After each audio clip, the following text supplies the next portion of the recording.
What's going on, ladies and gentlemen? We are back with this week's Artist in Progress.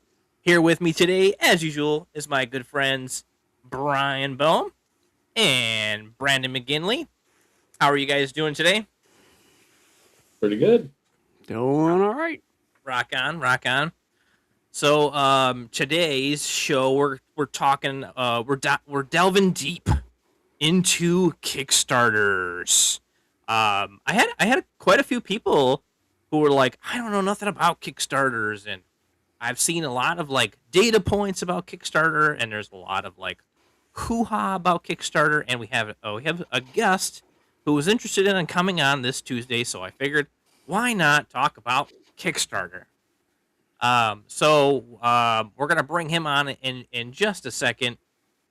But hopefully everybody is doing fantastic today. After our short little 1 week break we had to take, but we are back. We're back in full action. What's new with you guys?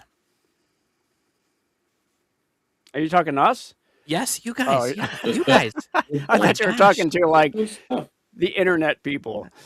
Well, yeah, you too, internet. What's good with you guys? Comment in the comment section. But Brian, what do you got going on, boss? How are things going? I thought this show was all for me because of my Kickstarter that I have to start up soon, or it could just be good timing. I guess. Yeah. It could be that. Yeah, it could be serendipitous. If only you were ready, right? I am ready. I'm always ready. All right. As long as you're ready, we're good. Brandon, what's new with you, boss?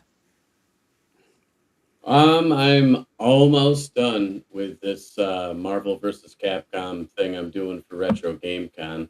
Heck yeah. I'm not ready to show all of it yet, but I showed a few. I did the characters. I posted those out. They turned out really, really good. So heck yeah. If you guys aren't following Brandon over on Instagram, he's been posting them. They're looking good, dude. It's looking cool. I like you've themed it very well together. So they're looking good, man. Yeah, can't wait to show the finished result. And I have a special one that I'm doing for Retro Game Con, but they don't know what it looks like. So nice. Who doesn't love a good surprise? A surprise in the bag.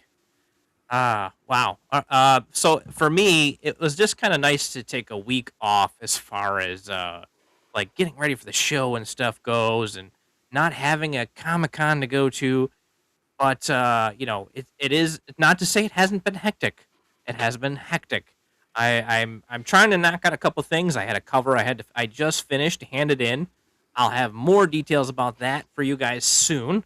So make sure you follow along. If you're not already giving me a follow, and the rest of us, obviously, we'll be I'll be showing that off as soon as I have the okay go, which actually should be good. Which should be soon, since the Kickstarter is launching here in a week. So once the Kickstarter is live, I can share all sorts of background details and things I put into the piece. I'm very excited about it. And some commission things I'm working on, and I'm kind of working on a little bit of a strategy as far as how things go for Patreon, how things go for the show, how things go for just kind of the business in general. So a lot has been going on, a lot of things you guys can't see, unfortunately. But that's kind of like we'll talk about it a little bit more as the shows progress, and once I have more actual data points to kind of give you guys, I plan on doing that. So, but anyways, without further ado, we have our fantastic guest here with us. He's joining us. This is welcome to the scene, Russ Cassidy.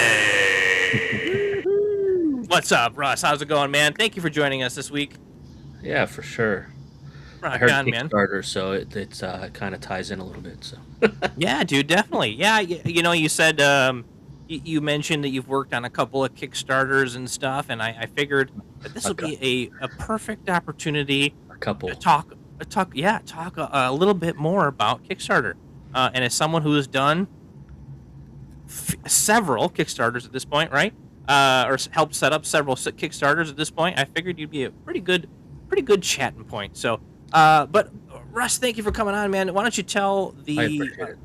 why don't you tell the audience a little bit about yourself, and like your background and things you work on and where you're from, et cetera, et cetera. Give us Sure. the spiel. So yeah, thanks for having me. It's always cool it's always fun to do these shows, right? You know, you're getting to spend some time with folks that all work on similar projects and things. Heck yeah. Comics, it's definitely interesting. I mean, I've always been a comic fan, but I got out of comics and I got back into comic. I mean, I'm kind of old, so I'm over 50. Um, but I got into comics in the 80s, got out of comics, got back in the 90s, and then got out of comics, and then recently, well, and when I say recently, I mean like 2018. Mm. I got an iPad for work and I started coloring just for relaxation. Met some guys on Facebook and was just goofing around coloring Transformer art and just Mhm. relaxing. And then all of a sudden, someone said, "Hey, will you color a book?" And I'm like, for real? I guess so." And it was interesting. When you're learning the process, it's a lot about the application that you use. So it's very much I would finish 5 pages and then I would learn something new and I'd have to go back and redo those 5 pages. It's crazy. And then so I started off as a colorist, um, and I've colored over 500 sequential pages and like 180 covers and stuff. But then I realized that the time investment to color comic books versus the money that you get is not there. Yeah. And I'm an IT guy. I've been an IT guy for over 25 years. Rock Uh, on. I do Office 365 support for U.S. Treasury. Oh, Uh, nice. Wow. yeah. So So the bar is pretty high for you as far as income needs this go. is just the fun stuff, right? I Yeah. like helping people. I mean, that's part of being an IT guy too, right? You like helping people. That's why you do it.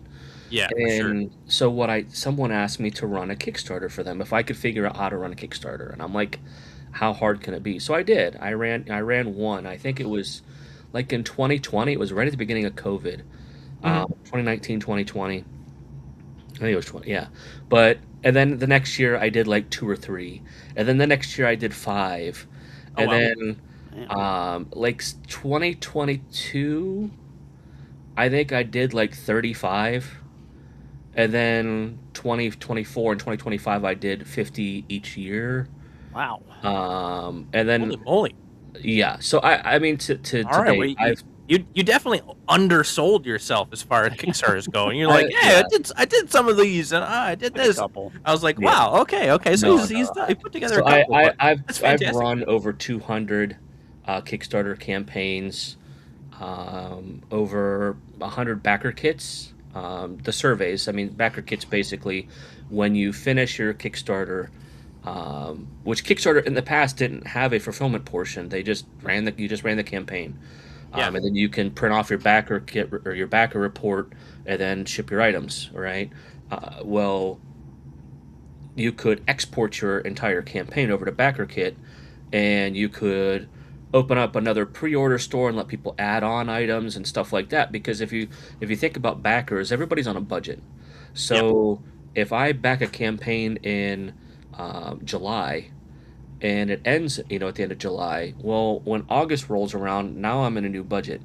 So you do your backer kit in August, and they're like, okay, I've got more money. I'm going to add on these two or three covers or whatever. Yeah. The downfall to that is that backer kit does charge an additional fee, so you have to really make sure that that you're going to make more money. Yeah. So because it can be costly depending on how much you did on your Kickstarter. So. Right. But backer kit is nice because it allows you to export to ShipStation or all these other things. And then Kickstarter recently um, launched their own backer kit. I don't know which one happened first. Backer Kit started doing campaigns, and but I think Kickstarter signed a partnership with Easy Ship or something like that to help with some fulfillment. Yeah. And they started, opening up their pledge manager, and then Backer Kit's like, well, okay, then now we're gonna just go ahead and run campaigns, which they do. Um, So it's interesting. So yeah, I've worked with folks that I had this guy. I don't know if you guys know Greg Williams. Used to be called. Well, he used to call himself the Dark One. Did Animal Mystic back in the '90s. Was part Okay. of Dawn, um, the Dawn collected comic. I forget what that was called. Yeah. But he's like, he calls me, or he messaged me on Facebook, and he's like, hey, he's like, someone said you could run a Kickstarter campaign for me. I have a book that's already done that I want to do, and I'm like, okay. I'm like, can you go to Kickstarter and make an account and add me as a collaborator? And he was like, I don't have the internet. I'm like, okay, can you do it on your phone? And he's like, yeah. And I'm like, well, how are you going to send me your files? He's like, I'm just going to mail you a thumb drive. And he did. He just mailed me a USB drive Oh with my goodness. his pages and covers, and it was an interesting experience. But I mean, he made over 12 grand. Oh wow. So Dang. um, Yeah. he has a very large following. I mean, he's very good Yeah. friends with Joseph Michael Linsner and and those folks. So Yeah. he's built a following. Um, I worked with those kinds of folks. I do work for Billy Tucci, who does the She comic. Oh, okay. I help his wife, sometimes set up campaigns because they run on Indiegogo and Kickstarter both. Um, I help them set up their file to do their shipping on through their ship station, Yeah. that kind of stuff, fulfillment. And then I've done a lot of work with Marat Michaels, who owns Counterpoint Comics. Marat, I do a lot of work for Marat. I mean, I do IT stuff as well, like his website and that kind of stuff. Oh, Um, nice. Okay. yeah, Marat was Rob Liefeld's first assistant at Image Comics. They're very good Yeah. friends. Yes. I ran the Evangeline Omnibus campaign a couple years ago. Yeah. Um, that was a big success. I worked for Dan Mendoza, who does the Still Ill comics, Zombie Tramp, and all of that stuff. He's Yeah. Dan's pretty. He's a pretty cool guy. Yeah. Yeah, so it's just been word of mouth. I've been working with Marat since like 2019, Yeah. coloring and stuff. And then I started doing his website. And then he's like, "Hey, can you just take over my crowdfunding?" I'm like, "Okay." I Yeah. started doing his, and then Dan Mendoza was like, "Hey, can you help me?" I'm like, "Okay," because they're all buddies, right? And Yeah. then and then Deb Tucci's like, "Hey, Dan says that you do campaigns. Can you help me?" I'm like, "Yeah." It's just word of mouth. That's how it works. Yeah. Um, Yeah. In the industry, in the comic industry, it doesn't matter what you're really looking to do, but it really is. It's who you know. yeah, it is. A lot of it is It we're is. such a, and this is like one of the things that like I want to talk about at some point down the line in another episode, but it's worth mentioning is like the comic community seems like it's a really big entity thing, But it's but so it is small. so small. It's so Everybody small, knows everybody. and it's clicky. Yeah, and Yes. it's clicky. Yeah. I make it It's I like high make it school my all over again. business to know what's going on everywhere Yeah, and to be able to be part of all cliques. yeah, I do yeah, not want to be, part of this clique or that clique. I am part of all yeah, cliques. I yeah, mean, I wouldn't be doing my job if I wasn't, because yeah, I mean, it's, yeah, when I'm doing these campaigns for these folks and I see, what's successful and what's not, when yeah, someone new comes to me and says, "Hey, what can I do?" and I'm like, "Okay, well, let's try this and this." I mean, yeah, it works for these people, and it's, you know, eh, that's a big part of it is a rising tide raises all ships, right? yeah, So I yeah, learn whatever I can from these guys that are doing well, to help out, the new folks coming in or the folks that have been doing it for 1 or 2 years and having trouble building yeah. backers and stuff like that. So That's uh, awesome, dude. Well, I tell do, you, man, that we align pretty closely with that exact yeah, mentality as well. yeah, Like a rising tide, it raises all ships, man, yeah, and that's what right, we want to be. We want to be the rising tide in the yeah, community. So that's fantastic. yeah. That's really great, man. So now I I do a guess lot of I do a lot of work for Bad Bug. Do you guys know who Bad Bug is? Have you heard I'm of Bad Bug? not Let's familiar with see. Bad Bug. I've heard. This is that whole the comic industry is huge, but it's small, right? I mean, do Yeah, you yeah. guys know who Pat Shand is at Cheeky Comics? Mm, Space Between Entertainment. So yeah, Maybe. so it's interesting. So Pat and Mike Tiener, who run Pat runs Cheeky Comics and Space Between, and then Mike Tiener runs Bad Bug. And they, to me, right now are kind of like the top tier of indie guys on Hmm. Kickstarter. Okay, so I mean, I don't count Boom and all these other folks that are coming to use Kickstarter and make Yeah. $1 million. I don't count that because they may be indie, but they are I forget what Rob called it, the big indie, like business indie kind of thing, right? It's not Yeah. like just one or two owner, like a single owner kind of thing. Yeah. Yeah. But Yeah. um, they, Mike and Pat, both run anywhere from 2 to 4 campaigns a month. Ooh. Yeah. So I mean, when we think about a large part of crowdfunding is Yeah. keeping the backers engaged, right? Yeah. Yeah. Yeah. And if you're doing, and it's hard and I think this is what separates um, some of the really successful campaigns and some of the folks that are doing the 2 to 5, 6, 7 thousand dollar range, right? Is Yeah. because I'm doing a campaign when I can afford it, once a year, maybe twice a year, Hmm. tops 3 times a year, right? Yeah. I'm not keeping those backers engaged as much as these guys that are able to do even one a month, right? You're Yeah. doing one book a month. If you think about because there's a difference, right? You have mainstream comic fans and you have indie comic fans. And your mainstream fans, they're not going to wait for a book. They want to go to the bookstore every week and buy their books. They want instant, you know. And the indie fans, I think, are special because they're willing to support a creator or an artist, right? And they wait. I'm going to give you money now, and I'm going to wait 1 to 2 months, sometimes even longer than that, to Yeah. get my book.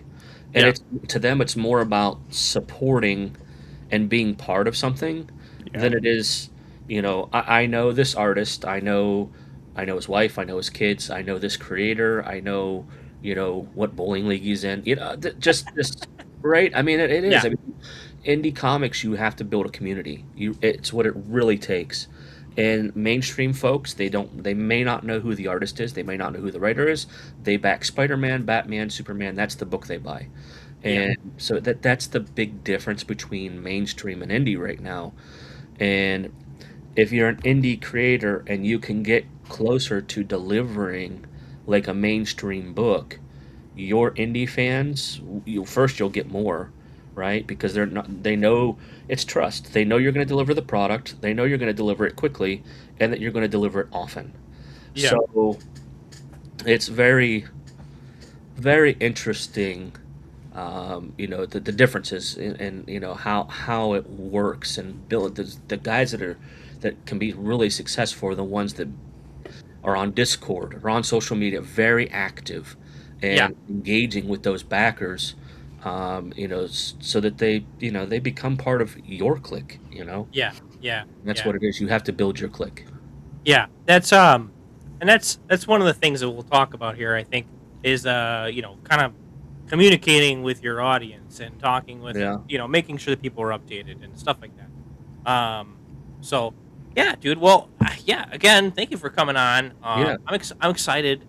I think this is a little bit more informative than we usually do. But we're gonna keep it loose. We still have our quiz. Our quizzes are all scheduled and ready to rock. So we're gonna dive in here. I got a PowerPoint presentation I added. You guys wanna ask any quick questions before we pop this up? I have a question. Okay. Go ahead. I don't know how quick it's going to be, but let's say, for example, you have someone who is going to be starting a new Kickstarter. The last one did not go well. I'm very specific in my general question. And that person is sort of, let's say, not the most gregarious type person, but you want to Don't lie to me, boy. they want to increase their reach and have this new campaign go well because they really believe in their story. Would you have any advice for said person to expand their audience or to find their audience that would be interested in their niche book. Going right in for the kill on this one. You know, just generally Yeah, speaking. no. So Love you it. know, I don't think that you have to be a gregarious person to, you know, you don't have to be very outgoing. I think that the big thing is what I tell new creators, because I don't do promotion for campaigns, right? Because that can just be what I don't want to become is a sounding board, right? Where people just Yeah. start ignoring my Facebook page because all I'm doing is promoting campaigns. Yeah. So, you know, I leave that up to the creator. But what I do say is you go to Facebook and you go to the groups and you search indies, comics, promotion, Kickstarter. There are hundreds of groups, and you join as many as you can. And every couple of days, you post in a few of them, and you want to share covers, interior art, as part of your story. You know, have a good a good summary, and you share that stuff. The other thing is, and this is important, and I don't think a lot of people do this, but you really whatever book you're trying to sell, you want to go to Kickstarter and see how those books are doing, right? You want to don't reinvent the wheel. Go and see how they're doing. What's selling for them? What's working for them? Who are they using for cover artist? And because ideally, as I said earlier, artists develop a fan base. So if an artist is doing well on Kickstarter, you need to use that artist because you want their fans to become your fans. So, you know, if you have to spend, you know, $300, $400 for a cover artist, but you know, you're seeing them consistently, you know, sell 60 to 70 covers on a campaign, you know, then you know they're going to be a good turnout for you. And you know, another big thing is that a lot of people don't think about price. The average backer spends $35 to $50 on a campaign. Okay, Yeah. so we want to make sure that we're not just doing one or two covers and they can only spend $24 or you know $28 $30. You want to make sure that you have enough of an option out there for them so that you know those folks that want to spend $100, you're giving them enough, you know, room and not enough items to spend that money. um, so it gets, you know, you really want to be inventive with those tiers. Not just do your just not do just trades. You want to make sure that you're doing, you know, foils, metals, spot foils, because your backers are readers or they're collectors, flippers. Yeah. And that's a big part of it. You got readers and collectors, flippers. Most readers are either going to buy the cheapest book or they're going to buy the digital file. And the digital files usually sell the most. I mean, on, you know, the highest tier, because that's what, you know, a lot of people, they want to support you, but they don't have a lot of money, so they'll, you know, they'll buy that $6 digital file. You know, which is cool. I mean, it's, you know, we appreciate that. But you want to hook them with the, you know, you want that physical book to sell as well. Um, so you want to make sure that you're, you know, you're giving your backers enough leeway to spend the money that they have. Yeah, yeah, for sure. That's a good one. It's a good. Is it, Brian? Does that kind of answer your question? Yeah, it was for a friend, so I'll make sure. Oh, friend, right, friend. Yeah. Relay the info. Asking for a friend of a friend. You know what? I'm gonna scrap the PowerPoint because I'm looking through it. And I'm like, you know what? We have tons more we could talk about. We don't even need to look at this thing. So Russ, have you, from the expansive amount of Kickstarters that you've done at this point, have you noticed kind of a trend as far as you know, the ones that you're helping set up do really well, or the ones that you're helping set up don't do well? Is it just when the ones Do you want me to say it? Do you want me to say the A word? What's the A word? I don't know what the A word is. Adult. I mean, so Yes. okay, so when we look at from what I'm seeing, and other people may see different things, but I do a lot of campaigns, so I'm able to see what people are spending, right? Yeah. And we just talked about readers versus collectors, flippers. I lump collectors, flippers together, because those people want resale value. And when you think about when someone has spent, you know, what the average spend is $35 to $50, that's not one book. That's not a digital file. That's not one book. That means that the average person is buying multiple books, which to me, by definition, I would say collector flipper. Yeah. So the majority, to me, the majority, 65-70% of Kickstarter backers are collector flippers. So, Okay. you know, we need to make sure that we're giving them, what they want and what resells. And it's why Kickstarter is the way it is. The reason why there is so much adult content, right, is because that's what resells. It sells on Whatnot, it sells on eBay, it sells wherever they could sell it. So because that is, since that's what sells, that's what creators are creating, and that's why when you go through the comic list, that's why it's so popular, and that's why those images are the way they are, is because they know that that's what's stopping people and making them look at the campaign. Yeah. So, that's one of the first, when I ask people, I'm like, hey, what kind of book are you doing? If there's any way, and even if it's a superhero book, you don't have to do an adult book. Yeah. However, if you're able to make a sultry cover, right? Don't break the line. Just, do something that's hot, right? It just has to be hot, good art. It Yeah. doesn't have to be, naked or nudity. That will go a long ways. Yeah. So if you have a female character, it would not hurt to have at least one cover where she's front and center. Yeah. Yeah. Yeah. That's a good idea. Yeah. It's a good idea.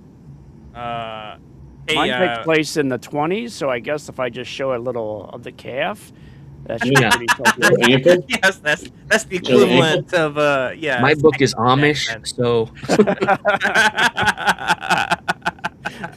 I don't think we can get a digital copy of that one. Yeah. That's funny. I got it. Now, Russ, when you're, so I guess my question is, it sort of sounds like you do a lot for a lot of people. Are you more of like, do as much as possible? Do you like doing or do you like just kind of assisting in the process of setting up the Kickstarter? Like, oh my goodness. like how does your role, So I guess, work in that? So it depends on what folks are needing. Yeah. So right now, because I'm so busy with Bad Bug, I am, trying to do the Kickstarters and the backer kits, and also set up books for printing, um, and doing some PR, trying to build relationships with artists and stuff. Because like on my wife and I left this out. My wife and I also did our own 4 issues miniseries for a comic book called Charms. Okay. And it's basically about a teenage girl that has a magic charm bracelet that she can use to. Yeah, my wife just said no nudity. It's teens. She's Yeah. she's a therapist, so she will not allow that. But Nice. but she's able to summon magical animals from another dimension to fight for her. So Okay. Cool. it's cool. But I mean, going into it, I knew that it's a teen fantasy adventure, right? So it cost me $40,000 to do 4 books, right? As everybody knows, I mean, it's $8,000 to $10,000 to do a comic book. I mean, by the time if you're not drawing it yourself, then you have to pay an artist anywhere from $85 to $150 a page. You've got colors, that are $40 to $60 a page. It's quite crazy. And we did I think between the 4 books we did like $24,000 through crowdfunding. So it wasn't too bad. It could have been better, but at the same time I knew what my audience was. And I knew that it wasn't it wasn't gonna hit Kickstarter like an adult book would. Yeah. So but I was totally fine with what we did because I watched these other folks that have been doing comics for several years, and they're struggling to make $2,000, $3,000, $4,000 through crowdfunding.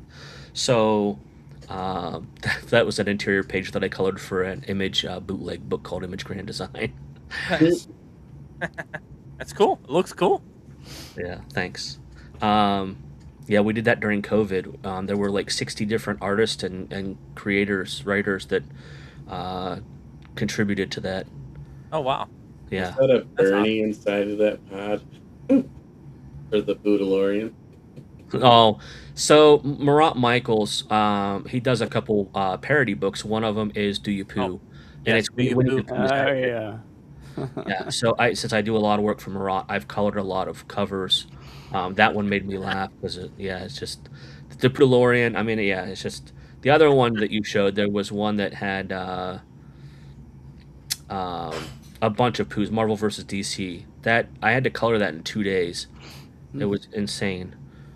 There were so many poos, but it's Not it's a Hey, hilarious. poo. Yeah, that one that's there. funny. It's We're go too down. immature for that. Okay. Yeah, no, that's what makes me laugh. It's just because there are so many poo jokes that come out of it. It's Um, hilarious. This one no, go up a or little bit. oh, I Go missed up a it. couple rows. Keep going. Sorry. Above the Ghostbusters, maybe. One more up. This There one, you go. this one. Here we go. Yeah, Okay. yeah. See, that's Marvel versus Oh DC. wow. It's like that amalgam. Yeah, That's pretty Too that's cool. much, awesome. too Yeah. much poo for one cover. Yeah, no, it makes me laugh. Yeah, I mean it sells. I mean, people love it because when you see Winnie the Pooh, I mean, and they've done over 3,000 variant covers. Yeah. Um, Yeah. it's It's a lot. insane, but the Yeah. interior pages are all the same. Because I mean, as a Yeah. parody, you can't if you do another book, it becomes a series, and then the lawsuits come. But a Yeah. parody book, as long as it's one book, but you can put as many covers as you want on that thing, Yeah. and keep reselling it. And people, the pop culture, between music and Ah. sports and everything else, it's people Yeah. eat it up. They It's love it. They want it's their favorite everything. it's endless. Such I a know. Where's Waldo kind of thing to it. Yeah. Yeah. I wanted to do a poo cover as well. Somebody had asked, and I was like, I just don't know what the heck I do. Might be in the future. Who knows? So, um, Spider-Man's cool. I got a question about Kickstarter stuff still. yeah. Go for it, dude. So I was looking through a bunch of Kickstarters just specifically for today's conversation. One of the things that I was looking at was time. So if you have one book that you want to put out, Yeah. but you have plans of putting out multiple books, like maybe once a month or once every 2 months or whatever, what is a good timeline to run your Kickstarter? It's a great question. So, I mean, okay, so let's talk about this in a couple different phases. So, the first thing is, I mean, are you asking about 30 days, or like you want to run your campaign for 30 days, or how much should you wait in between? Yeah, here. Let me rephrase that a little bit, if you don't mind, Brandon. I think like maybe a better thought process is maybe two-tier. This question is, how long should you pre-launch a page Hmm. versus having it live, and then what is the best timeline for having the page live? Because as Brandon probably has seen, and I've seen as well, I see some guys, they do their campaign, they do it for like 20 days, Hmm. and that's it. They cut it off. They Yep. don't let it run the whole month because people would be like, oh, I gotta pay my mortgage. Let me pull out of this. Versus some people run it for like 2 months, just to kind of keep the hype going for those two Yeah. months. What have you seen, and what would you recommend? So I usually recommend to folks that if they they have their at least. I like to have, like, when you go to Kickstart, I like to have at least like 50-65% of the book done. Okay. Yeah. And that gives you quite a few pages to share, which it kind of stinks because crowdfunding becomes a reimbursement thing Yeah. versus actually what it was meant to be, right? Pay Right. for the product, because you don't have the money. But unfortunately, it ends up being more of a reimbursement kind of thing. Yeah. But basically, I like to tell folks to share covers and interiors and the story for 3 to 4 weeks prior to the launch of the campaign on, as many of those promotional Facebook groups as you can. Yeah. So there's a lot of them. And there is no too much. I mean, if you're posting every day, but they're in different groups, I mean, the same people mostly are in those same groups. So Yeah. you can overwhelm people, but you can, do a day and then a couple days later do a couple different groups. That kind. You could skip some days, Yeah. but Yeah. you really want to promote to get people thinking about it and get them interested. And then usually tell new creators to run for 30 days. Okay, that's the standard Kickstarter length of time, and I usually because you want that extra time to promote your book because it's new. Yeah. Now, once you've established yourself and you're on to book 3 and 4, then I say we move down to 21 days. And the reason is because in Kickstarter, the majority of your pledges come in the first 72 hours or the last 72 hours. And that's Yep. because the backers know that they have the money and they want a specific limited item and they don't want to miss out, or they follow the project because they don't know if they're going to have the money in the bank at the end of the campaign, so they wait. And that's why you get a good bit right at the end, because those people are like, okay, I have the money, I'll buy a book. Yeah. Or they're debating, right? I'm looking at 3 books, which one, I have this much money, which one am I going to buy? Yeah. So yeah, that's why. So I usually say, depends. 30 days if for issues 1 and 2 if you're new. If you're doing 3 or 4 different series and you know what I'm saying, you've already established yourself over 3 or 4 years on Kickstarter, you've fulfilled and everybody trusts you and you build up a good rapport with your backers, then you can go down to 21 3 weeks. Bad Bug's doing stuff for 14 days. We did a bunch of trade paperbacks, and they just ran them for 14 days because the majority of their backers bought the single issues, right? Yeah. But there are people that want that collected edition, especially if it has a new cover. And then you get a lot of new folks, right, where you've been putting these books out for 5 or 6 years, and yeah, they can, back issue 5 and then buy books 1 through 4, but it's expensive. And if I wait until they come out with a trade paperback, I get everything in one book for $24 or whatever it is, $26 plus shipping. So they wait for that. And some people just like to have one book, and they have shelves at home that are just trades. So but that's money. You always do a trade after you've done several issues. You always do that trade because you've already paid for the art. You've already paid for everything. It's the chance that you can get new backers. You don't leave money on the table for sure. Yeah.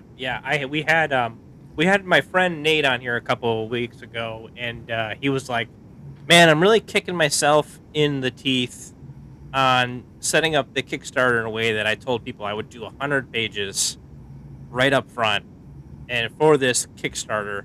And he's been grinding those pages since, man. And now he's like, he's like, I really got to think about it, whether or not it's going to make sense to just do trades going forward and have shorter time periods and then do a bigger book afterwards. And I was like, yeah, I think that's really the way to go. So if you, and people, I get that question a lot. Should I do a trade or should I do separate issues? And there are a lot of people that like trades. Yeah. But when you think about it from a financial standpoint as a creator, especially if you've already created enough to do 3 issues, then you do them as single issues first. And you save the trade for the end. Because, if you just move right into the trade, then you're done.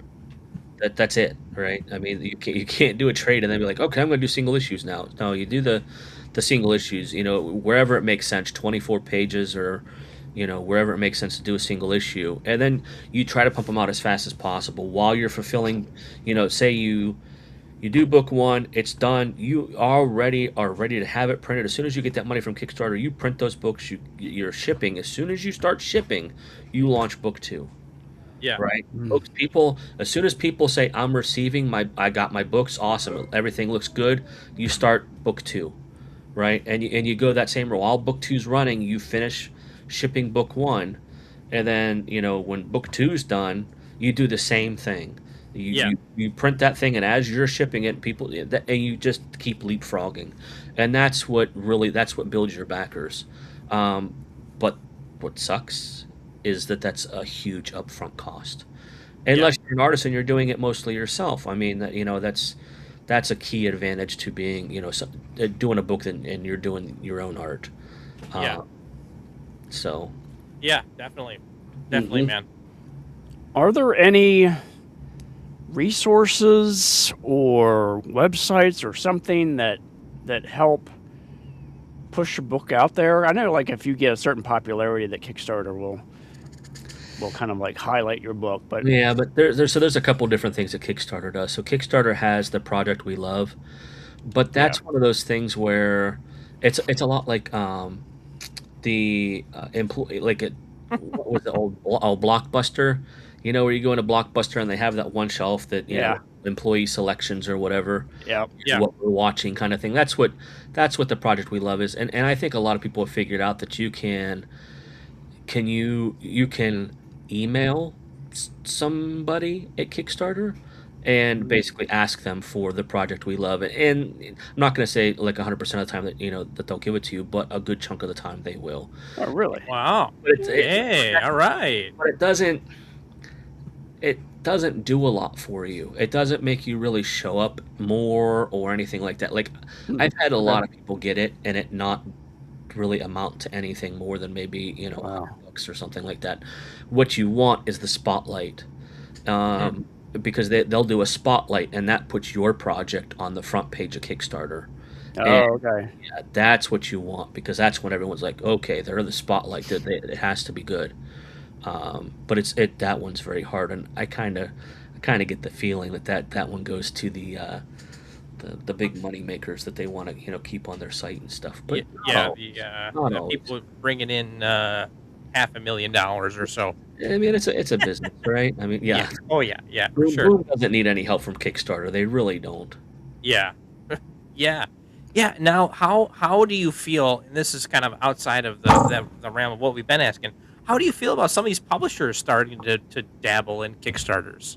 I think it's good for indie creators. I really do. You do? Okay. Oh yeah, and the reason. Okay, so I don't want to say Kickstarter's deceitful, but they boast a little bit, right? So when you go to Kickstarter's homepage, they've got however many millions of backers, right? Yeah. But when there's like I think there's a little question mark or something next to it, and if you hover over it, it says at least this many people has backed one project. Yeah. But when you dig into it, you know when you look at people that back two projects, that number decreases significantly. Oh And then if yeah. you go to three projects, even more. So the Yeah. amount of people that have backed more than say five Kickstarter projects is nowhere near that. Yeah. And so I mean, when I think about it, I mean, in my rough estimate, when I think about how many people are actually buying comic books off of Kickstarter, I don't know that it's more than 5 or 10,000 people. Yeah.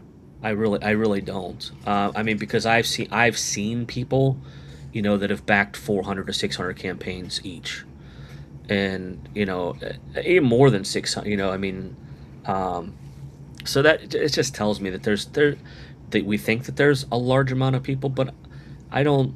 I mean, still, I mean, 10,000 people is a lot of people. I mean, and when you I tell people this too. If you get 100 backers on your campaign, someone put this in perspective of auditoriums, right, and gymnasiums and stadiums and that kind of thing, right? When you're talking about, 50 people, how big of a room is 50 people? It's pretty big. And when you Yeah. talk about 100, right? I mean, 100 people. If you get 100 backers, that's a movie theater, or more bigger than a movie theater. Yeah. So Yeah. if you can get to 200 backers, I mean, you're in a high school auditorium kind of thing. I mean, it puts it in perspective. It's a lot of people. Yeah. Yeah. For sure. Yeah. I mean, as someone who's ran a couple Kickstarters, I'm lucky to see about 15. But it's a small room. Small room of people. Yeah, it counts. Small Oh, room. a lounge. I'm You got a building my lounge. room bigger. I'm expanding my to add- room. I think to add to that is that I see a lot of Kickstarters. They have like one of the things on there is that you can't afford to get this tier sort of thing, but you still want to contribute into that, where like they can like put in $1 or put in $5, whatever. Does Yeah. that They have a severely tip jar. help that? They have a tip jar, and Yeah. people do. I mean, I do that a lot. I mean, I want to support somebody, but I don't. That You know, too. I'm an art guy. I love art. I don't really Yeah. read books, Yeah. but like I'll go buy like Spider-Man or whatever because I love the interior artist. Yeah. It's just me. I mean, Yeah. I like to color. I like to I like to doodle and I like art. So, um, Does it so yeah, but it's interesting because. Um, does it kind of help push the Not as much as you would think. I don't, and people aren't. I don't. People really aren't donating like $1,000 or anything like that. But I mean, they'll drop $5 or $10 in. I mean, and every little bit helps, right? Yeah. Um, I mean, if you think about it from a creator standpoint, you'd probably rather have that $10 donation than someone buying a $12 book because then you don't have to print anything. right? Right. There's Yeah. That's there's no back end thing. 100% profit. That That's $10 right. is. That's Yeah. I mean, you have to create the book to do the digital, but Yeah. ultimately, the digital, you don't have to print or ship anything, so Yeah. it's less of a headache. Um, Yeah. Yeah. so there are people that have done digital campaigns, only digital, and they've done reasonably well. Yeah, Uh, yeah, I see a lot more of things like popping up, like digital 3D files and stuff, which I personally have kickstarted one or two, Interesting. or I should say backed one or two. Um, so there's lots of those things where it's just like, yeah, digital. You're getting a digital file. You're getting a digital thing. Yeah. And a lot of people actually would, from what I've noticed, there are people out there that only want to do the digital thing. They don't want the physical thing. They just want to get it as soon as they can, and oh, great, I read it. It's good. Now I'm done. Yeah. So yeah, no, digital is a nice opportunity, I think, for sure. To, I guess, kind of secondary capitalize on something you've already created, right? I mean, Yeah. obviously you have the physical merch, and then you have the digital merch, which you can Yeah. redistribute 1,000 times because no one's counting how many times you've redistributed a digital file versus, oh, I have a 25 print run of this cover, or Yeah. a 30 print run of this cover, Yeah. where you're only printing 25 or 30 of those. You can spit out And, digital files for the rest of your life. and I tell people, you know, with Kickstarter, I say never limit your trades. Any okay, let me the word trade is confusing, right? Because Yeah. a single comic book with trade dress, meaning the logos and everything, the words on the cover, is Yeah. different than the Virgin cover, right? That doesn't have Yeah. any text, right? Yes. Um, so when I tell people do not limit their trade dress covers, okay? There's just no point in doing so. Yeah. And you're hurting yourself because if you're planning on doing a series, you need to be able to print more of those in issues 2 and issues 3 and issues 4, right? You want to be able to do issue 1 as many times as you can because, issue 1, maybe you do $2,500, but when you do issue 2, you're selling issue 2 and issue 1.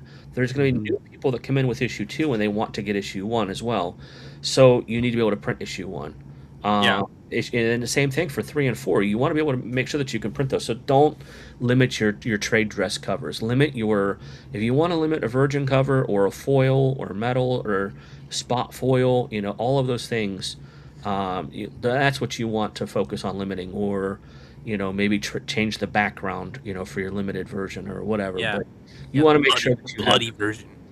And the other thing I'll mention about digital files is I always we've started doing digital deluxes, right? So you get the regular digital for $6, but then for $10, $12, $14 you get the digital deluxe. And that Yeah. basically has all of your covers, especially if you've got 5 or 6 covers, right?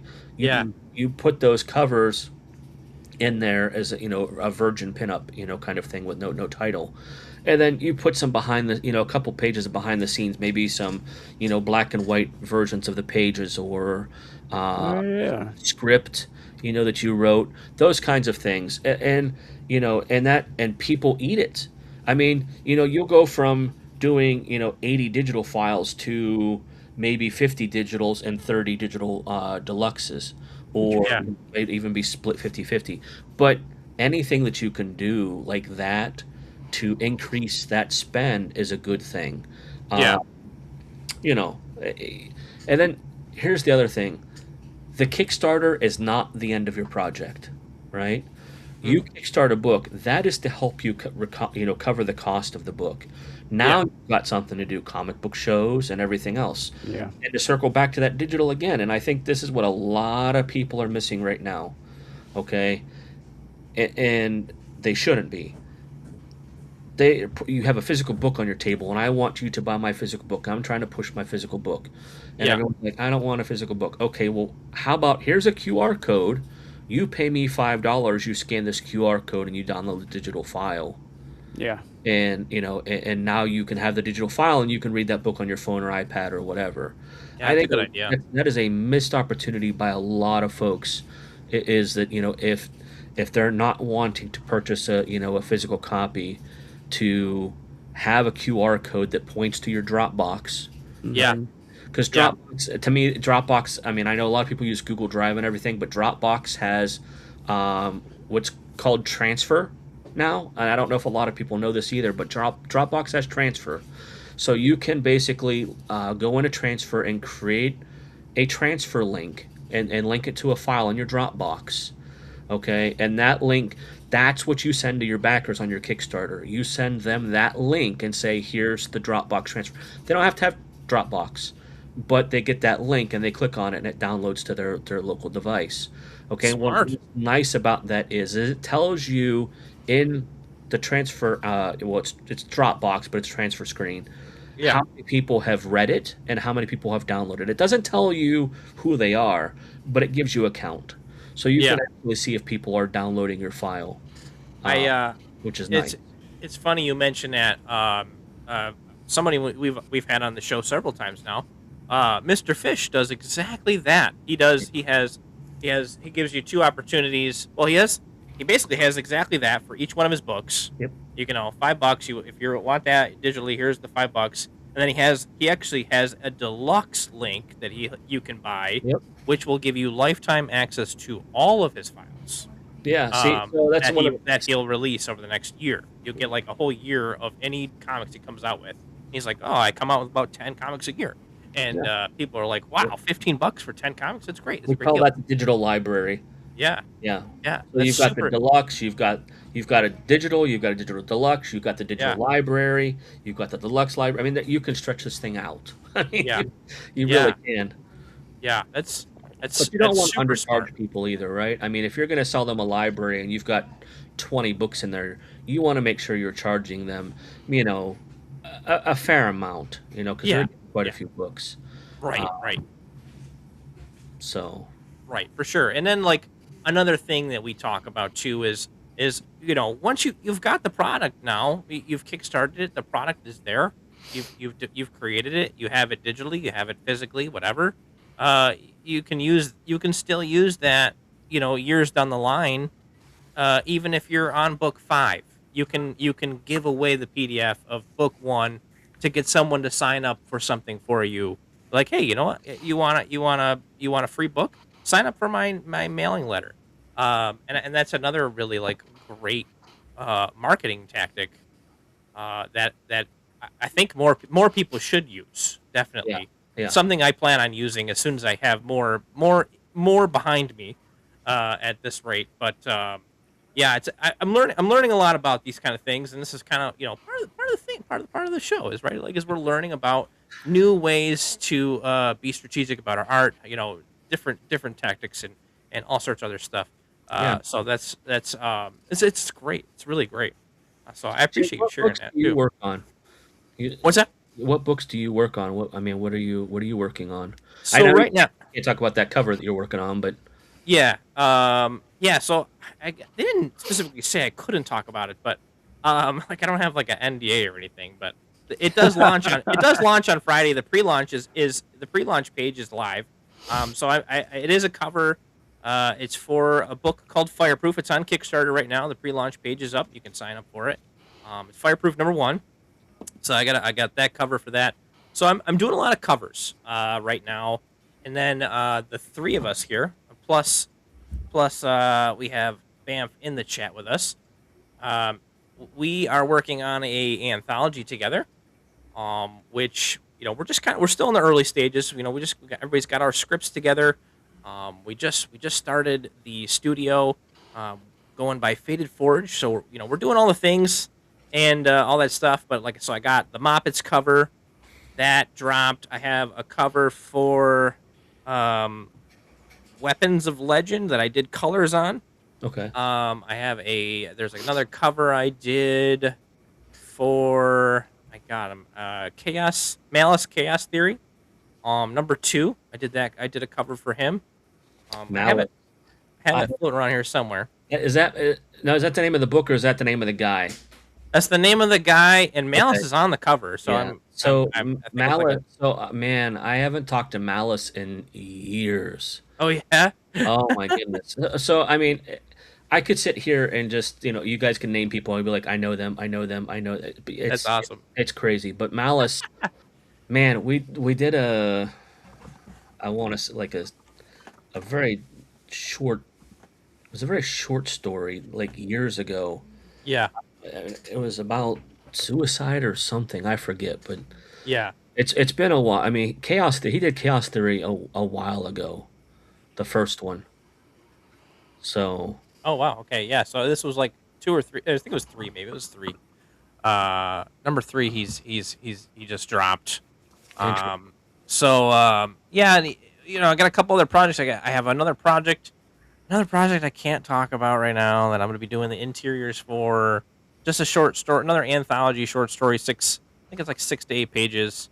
Um, but I can hint that it is a eldritch horror. That's all I can tell you. Um, so yeah, lots of stuff coming down the line. Lastly, the my only comic project I have under my belt, as it stands right now with interior pages, is Dex Damon, number 0, that I worked on with a studio. Unfortunately, I'm no longer associated with them, but it was a good chunk of my life where I was learning the craft, if you may say so. How do you meet Kyle to do a Muppets cover? It's funny you ask. Um, How did I meet Kyle? That's a great Kyle's not in the question. chat, right? Okay. No, Nope. Yeah. yeah, sometimes he pops in. I don't Yeah. know. Kyle, how did I meet Kyle? That is a really great question. I actually have no idea. Oh, you know what? No, I do. I met Kyle through Steve Messenger. Okay. A little teaser. Look at that. Another Moppets cover. Um, yeah, I met Kyle through Steve Messenger. I was doing shows with Steve for a while. Before Steve, he didn't have enough time to continue the show, unfortunately, so I kind of picked up where he left off. But yeah, he must have hopped in the show, gave me a follow, and he messaged me. And he's like, "Hey, what do you charge for covers and blah blah blah?" And Yeah. kind of, he gave me the spiel about the book and what he's looking to build as far as the whole He's the whole thing. it's lightning in a bottle, right? I mean, it's what it is. I mean, because so when Marat did Do You Poo, Yeah, I mean, he honestly didn't think it was going to be a big deal, right? I mean, yeah, it he was was just just doing it for fun. it was just going to be a thing, and it Yeah, was just going to fade away, and it hasn't. And at any time, he's like, at any time, it's going to just end. yeah, People are just going to get tired of it. yeah, But you know, there's just been people that have been trying. I mean, because he's had so much success with it that it's like winning the lottery, right? Everyone else yeah. wants to win the lottery. So, I can't even remember his name right now, but he did Killer Care Bears. Oh, Uh, that's funny. I mean, and I worked on that, and so basically the entire Pooh team did Killer Care Bears Oh, wow. for this other guy, and then Kyle was reaching out and asking, "Hey, do you have any ideas for?" He was reaching out and saying, "I want to do this for a parody book," and I gave him my opinion, and Yeah, uh, so, but I was with Kyle through that whole process, basically, that's awesome. of creating the Moppets book, and I, when I do a lot of work for Gus Mock as well, and Gus did the interiors for that book. And Okay. um, See, now I know. I swear I'm like I've asked Kyle before, and I was like I'm gonna ask him again and feel like a jerk or an idiot. Who does the interiors? yeah, Gus lived in I'm in Ohio. Gus lived in PA, and he's in Oh, nice. West Virginia. He's only a couple hours away, but Yeah. I've done Gus's campaigns and stuff, so he's Nice. a good dude. He Awesome. does amazing like charcoal what's that portraits of Oh, people and okay. stuff. Oh, that's Really cool. good. But yeah, so he did the interiors, and Kyle showed me the book. I'm like, buddy, I'm like, Warner Brothers is gonna come after you. Like, you gotta change. You can Kermit cannot be green. I mean, you've got Yeah. to change the colors of these characters, because Warner Brothers is pretty strict, and they went after Power Tunes or Power Adventure Tunes or something like that. It was, which they still sell on their website. I don't know how, but Kickstarter they made Warner Brothers issued a cease and desist to Kickstarter to take that down. Ah. They don't go to the Okay. creator; they go to Kickstarter. Uh, Yeah. so yeah, so Warner Brothers issued that, and but they still sell it. It's called Power Tunes Adventures, and it's essentially Daffy Duck and Bugs Bunny and all them as Power Rangers, Oh, okay. Oh, okay. that Interesting. kind of thing. And yeah, and it's I mean, a lot of these guys have success. I mean, Kyle does pretty well with the Muppets. So, I Yeah. mean, he's got the big thing to do is to go out to eBay, right? And to Yeah. search Pooh, to search the Muppets, to search Killer Care Bears, and just look at the volumes and volumes of variant covers, because people, that's what they do. They just pump out covers to how much of parody must you have to get away with making a parody? Good question. So yeah, that you can do a parody book, like a book, but you can't do a series. It has to be a single book, and you Okay. really have to change. I mean, a good chunk of it. I mean, yeah, you have to change a good chunk of it. The characters can't be the same color. I mean, it just really depends on the company. Yeah. Uh, I mean, because I can't. I mean, and Marat even says, I can't believe that Disney has not come after Winnie the Pooh as Deadpool. I mean, that's a double whammy. Yeah. Yeah. Yeah. I mean, the character design and between Deadpool and Pooh, very Yeah, similar, right? yeah, And like from my understanding for copyright, and I'm not a lawyer. Again, this is all going to be hearsay. What I just say here now, but from my understanding, Pooh, they lost their trademark, or not trademark. So what's the word I'm looking for? just for the fuzzy Pooh though, the shirtless fuzzy Pooh. Oh, just the yeah. Okay, so just the shirtly fuzzy Pooh. So they lost Yeah, they lost some rights to some ownership of the character that has gone past. Is it 50 years? Is that what it is, or 100? something like that. Yeah, it's like 50 to 100 years that copyright exists for. I'm throwing terms around and I'm using them awful. I'm sorry. But yeah, I was told like creatively like 15% at least has to be changed. And yeah, again, it has to be a parody, right? It has to be a parody. yeah, If it's a direct correlation or a copy or a redistribution of, then it's completely off the table. Don't even bother. But yeah. yeah, as long as if you're changing enough that the character is different enough that it makes Right. Yeah. makes sense. Yeah, yeah. But Um, Marat was telling me at I forget, San Diego Comic Con. yeah. Jim Cummins was there, Oh, the voice Oh nice. yeah. who, Yeah, and he actually came up to Marat's table and was basically saying that he thinks it's hilarious, nice. and that he signs so many of those books. That his wife started asking him what it was.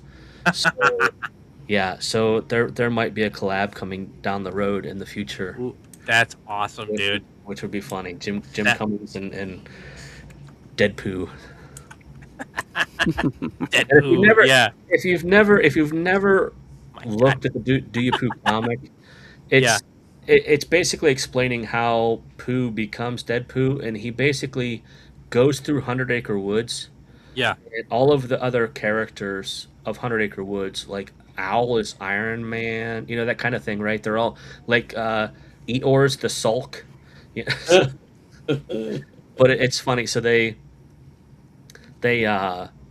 he goes through and he asks them if they step in poo, and and if they say yes, he kills them. Oh So my god. yeah, it's just senseless violence, but it's so funny. And then we did a different book Yeah. called oh crap, All Out Poo. And Murat only uses that one for. He doesn't do it as often. That's a special book. He saves that one for comic book shows and stuff. But it's All Out Poo, and basically, he's done so many of these different variant covers, right? That Yeah. he had a battle royale of all the variants. So like, Scooby Poo and Pika Poo, and all these. They all they all fight. It's just I it's, see. I don't know if there's a better opportunity I mean, the Muppets is cool, but I mean, Pooh. I mean, that was like the best one, man. Like, the there's wording. nothing funnier. Right. I mean, it's hard to top, right? Because it's just poo, and everybody likes talking about poo. I mean, Yeah. so, Oh my goodness, that's hilarious. Yeah, I've never gotten my hands on a Do You Poo book, personally, but yeah, I've seen them around, and then like I saw, you started doing Tigum. Tigum's another one. yeah, the Tick'em first. Yeah.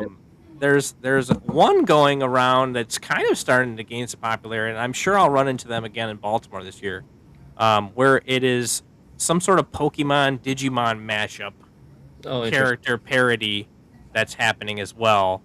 That I think we'll see a little bit. We might see more of now with how popular Pokemon and Digimon has become again. Yeah. For sure. Marat did I don't. He's not doing it anymore. I'm not exactly sure why. I didn't ask too many questions, but he had one called Hardly Thin, and Yeah. it Oh, was yep. Oh, yep. I've seen that right. one. Yep. So it was Yeah. Harley Quinn knockoff, but it was basically um, she was hungry, but she was an Yeah. actress in Hollywood, and no one would let her eat. So they basically kept starving her, and that's why it's called Hardly Thin. But it's funny, uh, but it was just about she just went ballistic at the end because she was hungry. That's funny. Just killing everybody at the burger shop so she can have a burger, for God's Yeah, sake. but Maybe a that was milkshake. they used that book for the sexy covers, right? Because they could Yeah. Oh yeah. Yeah. I recall seeing a lot of those Yeah. several years ago, and then they kind of Jason they Jason kinda- Witten from oh, I forget his comic something international or something like that. He was selling a lot of them, but I don't Oh think wow. too much anymore. That's Hey, funny. I gotta steer the boat for a second. So Go for it. it has to do with covers. So, what is, in your opinion, the best way to present one cover on Kickstarter? Say like either one of our Moppet covers. We'll say, just as an example. Right.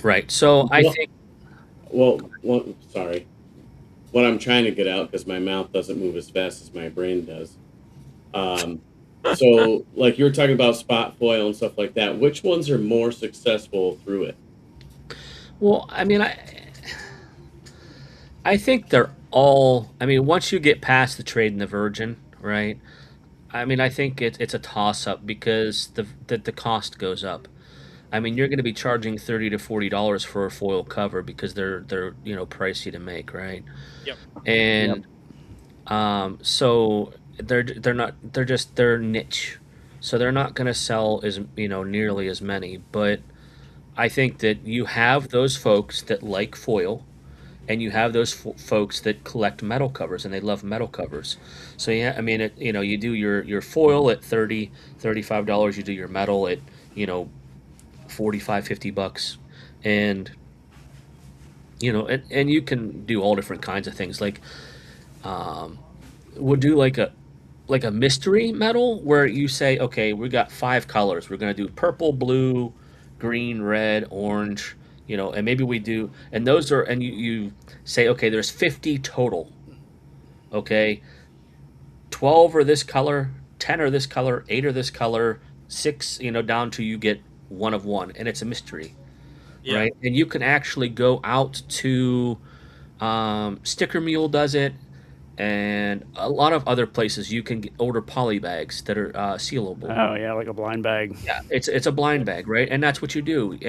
So someone is going to get a one of one gold medal cover, right? And say you do those for, $49 a piece, and it's limited to 50 or whatever you decide. I mean, there's a lot of different things that you can work that out, but it's anything like that, and you only have to print what you sell. I mean, Yeah. that's what a lot of people forget. They think, oh well, and I see all these graphs. People put these graphs on Kickstarter. This is how much I'm spending in printing, and this, like, how do you know? You're only Yeah. printing what you need. I Yeah. mean, why? Yeah. I mean, why are you going to say I'm going to print 2,000 books and it's going to cost me $6,000 to print? You don't know. I mean, Yeah. so Yeah. I get why people do that, but Yeah, so that actually brings me to a really great question. That's kind of one of the things that I think about in my head is say you do a Kickstarter and you're like, I'm expecting to get maybe 15, 20 backers, okay? But for whatever reason, this project you started gained a lot of traction really fast, and it's expanded out. And it's like, wow, okay. Now, how do you prep yourself, I guess, beforehand, in the instance that happens, that the costs don't become absorbent, right? Like you're like, oh wow, I wasn't prepared to have to spend $5,000 on books because I wasn't expecting to order that many. right. Like how do you stack yourself in a way that you're like, or I guess price yourself in a way that that's going to work out for you in the long term. So you have to always keep in your mind that what you're charging for the book, Mhm. okay, is covering your cost. Yeah, You're never yeah, going to be out. yeah, So, I mean, if Yeah. if a book costs you, even if a book costs you $5 to print, which we know it doesn't, but even if you pay $5, you're not charging $5 for that book. You're Right. charging 12, $15 for that book, plus shipping on top of it. right. So, I mean, if you're shipping to the U.S. and you're charging $8 for shipping, that person's paying, if you selling the book for 12, I mean, it's $20 total, right? Well, your cost is the print of the print of the book. So it's not there is no instance where you're going to go from, oh, I was only planning on printing 20 books, but now I have to print 100 books. That's a good thing because that's 100 backers. Do you see what I'm Yeah, saying? That's yeah. more Oh money. yeah, definitely. Right. There's the positive side, and then Right. there's So the side of, well, now I have more now I tax have to to pay now on I my have to printing. ship. I mean, Yeah, it's time, right? It's really not yeah, about money as much as it is time because you've collected that money from the backers. yeah, So I mean, it's not like you have to come up with money to pay for it because it's already even they paid for yeah, it. yeah. It's already technically it's already calculated into the price of the Right. product. Yeah. Yeah. Exactly. So, but to your point though, now you've got to ship 100 books instead of Yeah, shipping yeah, 20 yeah. books. And Right. shipping 100 books, you've got to make sure that you've got bags and boards. You've got to make Yeah. sure you have Gemini Yeah. mailers, Right. and Right. I mean, but Gemini, I mean, that sucks because Gemini mailers, I mean, they're not outrageously expensive, but I mean, it's like $1, dollar, $2, whatever. Yeah. And you can order those in packages of 100. So, and the nice thing about that is if you order 100 and you do only sell 30 books, well, you've got, 70 more to go for the next Yeah. campaign. For the I next mean, one. Yeah. that can compound a little bit. Yeah. Um, and then there are some other things to consider when you do hit it big, and you don't want to be shipping out 250 books. You've Yeah. got people like Lori Foster. Lori Foster does fulfillment for people. That's what she does. She's in Texas. She has a warehouse, and you pay her, X dollars a pledge, essentially. I mean, for a rough number, say it's $4 a pledge, Yeah. and she ships your books for you. So you get the books printed and have them shipped to her, and she does your fulfillment. Oh, Wow. nice. Yeah, Cool. yeah. So I mean, there are people, and Lori's not the only one, but I mean, she comes to mind because that's who I send people to, Yeah. because I know her. She runs Kickstarter campaigns, and she does a good job. So, and it's that's what she wants to do is fulfillment, and she does a very good job at it. So, um, and then you have, I mean, we talk about Kickstarter, but I also talk to people about Zoop, right? And Zoop's been around for a few years now, and they don't have the backers that Kickstarter does. I mean, and if we think about that, and the reason is because um, I tried to run on a different platform, and basically I had several backers tell me, "I'm sorry, if you choose to come back to Kickstarter, let me know, but I don't want to manage multiple platforms."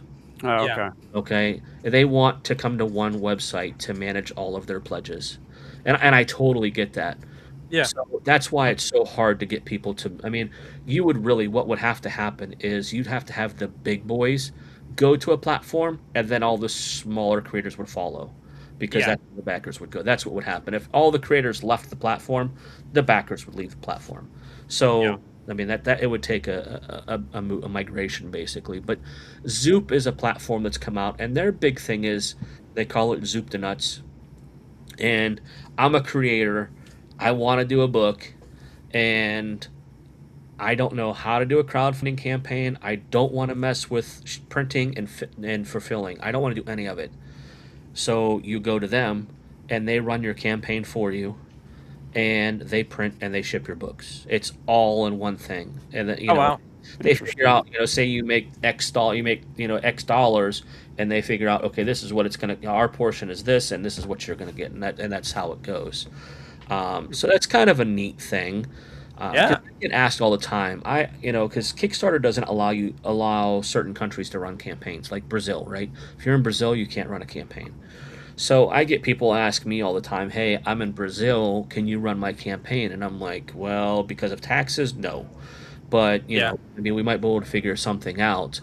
Um, but I mean, because that's my big thing is running campaigns for other people. Because someone else just asked me if I would run a campaign for the whole like on my account, and I'm like, I that's hard to figure out, because if it makes 10K, now I'm responsible for taxes next year on 10K. Hmm. And Yeah. how Yeah. do I figure Yeah. that out? I mean, it's difficult. So I can't just say, okay, give me 2K for $2,000 for taxes.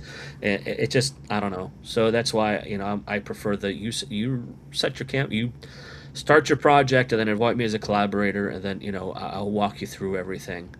Yeah. Um, yeah, I mean, I don't have a preference of whether. I mean, I've done things where people have set it up, Yeah. and then I've looked it over, and then I've also done things where I have done the whole thing, or I've done a few tiers and say, okay, just duplicate these over and over again and change the title, the kind of thing, and the prices to what you want. But once you have a couple tiers set up with the shipping and everything, it's just you just hit the duplicate button and then change the title and the image or whatever, and it's pretty straightforward. Yeah. And then you have to duplicate. The one of the things that I hope that Kickstarter fixes in the future is the ability to duplicate your main tier items to your add-on section, because it's a pain in the butt. Yeah. I have literally set up campaigns where they have the limit of tiers. I didn't. People probably like, I didn't know there was a limit. Yes, 100 tiers is the limit. That's insane. Yeah, it is. And so trying to basically have 100 main tier items, and then you go to the add-ons and you have to recreate them all over again. It's like, oh my goodness, why can't they just make it so that we can duplicate it over into the add-on section? Yeah. Yeah. That would be nice. Yeah. All right. We're gonna head over to the trivia here, and then we'll do some more Q&A and stuff like that afterwards here. So let's. Because I got a good one after that. All right, rock on. Keep it in the back of your head. Let's do this trivia, and then we'll keep chitty chatting here. All right. Boop, boop, boop, boop. All right. Who's ready for? You guys ready for this? Yeah. I hope it's Rock on. me. It's a couple questions. We like to do 3 questions, and we have fun with it. If you guys want to just put A, B, C, or D in the comments, it'll tally it up for you at the end and yeah, well, we get to win the fact that you won this week's trivia. That's a thing. Yeah, that's a thing, right? You get bragging rights. All right, ready? All right, Kickstarter launched publicly in 2009. Which of these was one of the categories available on Kickstarter when the platform first launched? Is it A, comics, B, cryptocurrency, C, please fund my questionable life choices, or D, video games?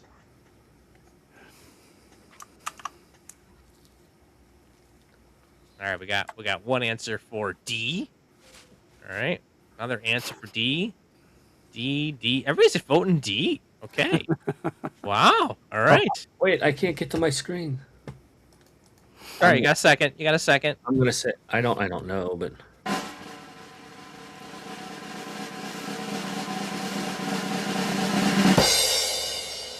oh, that's a switch. Answer is comics. I was trying to I'm not type gonna A. do that. You guys were all wrong. This is the first trivia where everyone's got it wrong. All right, which famous comic book character originally appeared in an independently published black and white comic in 1984? Is it A, Hellboy, B, Spawn, C, The Tick, or D, Teenage Mutant Ninja Turtles? Put A, B, C, or D in the chat. How do you guys type? You guys are typing. How do you type? Oh, I'm on the YouTube channel. Yeah, you gotta actually open up YouTube and mute YouTube and then type it in the chat. Sorry. I actually don't know. I don't know what you see as a guest, unfortunately. And one of these days, I'm going to have to figure. Yeah, it I out. don't think as a guest you get to see the chat. I mean, you get to see the chat, but you don't get the you don't get the option to type in. Yeah, the weird part is that, like, if you go to hover over to type anything, it'll fade away before you're done typing anything. Oh, weird. Yeah. Interesting. But the answer is B. Yes. Yeah. The Teenage Mutant Ninja Turtles. Two wrong. Hold in a on. row. Hold on. I have a quick little. Technically, the original crowdfunding strategy was borrow money from your uncle and hope these turtles work out. Which legendary comic creator used Kickstarter to fund the instructional book How to Create Comics the Marvel Way-ish? Is it A, Todd McFarlane? By the way, no idea this existed. B, James Sullivan. I guess that gives that answer away. C, Jim Zub. Or D, Ty Templeton? I'm going to throw a wild one out. Ready? Yeah, just pick one, man. You can do it.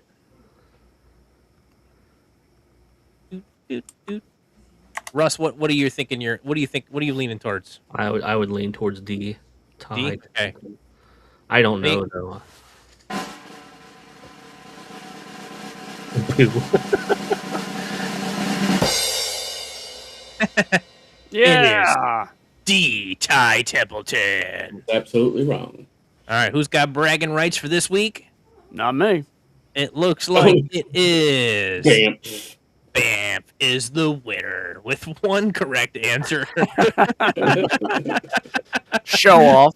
Mulligan. After Mulligan. Low bar. Wow, this is like the first in history. These were hard questions. I'm very proud of myself. Anyways, the Marvel way-ish is also how I described drawing a superhero when the deadline was yesterday. Oh, wrong button. Dang it. I don't have it anymore. Oh, well. All right, we're going back to it. We used to have a... There we go. Yeah, there we go. Oh, there it is. I was going to do the badum tis, but I don't know where that is. I have a button somewhere, I'm sure. There you go. All right, we transition back here. All right. Let's see. Oh, let me scroll down the chat. Great percentage for baseball. Nice. You're ridiculous. All right, Brandon, go ahead, boss. What was your question? And then I got another question on top of that. All right. Now I got to remember what it was. 1 second. Let me All right. Well, I remember my question. I wrote down. I'm smart. Smart man. So Russ, so part of the last question I kind of asked also to kind of top it off was kind of leading into was when you're setting up your campaign, your funding goal. What, in your opinion, is something that someone needs to keep in mind when they're setting up their funding goal that they should choose? Because I've seen a lot of people be like, well, I'm just going to do it anyways. I'm going to set my funding goal to $100 and, I'll hit 1,000% funded in the first hour. Now, where is your mentality as far as how well or not well that actually works out? Yeah. So, I mean, go back to Kickstarter being a repayment thing, right? Yeah. I mean, you've already paid for your book. It's already done. what's the lowest you're willing to take to do it, you know? I mean, that's what Yeah. it boils down to. Um, I've had one campaign fail, and that was because the person set a goal of $10,000, and I Oh well.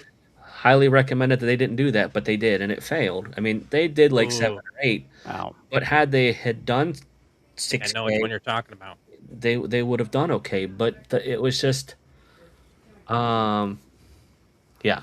So, but then there are some people that are like, okay, I'm only this far done. If I don't get this, then I won't have enough to finish the book and I'll have to pay more out of pocket. So I totally get that. If they say, "Look, I need $5,000 or $6,000 to be able to complete the book," Yeah. then you can't go lower than that. So some Yeah. people you're kind of stuck, right? Right. Right.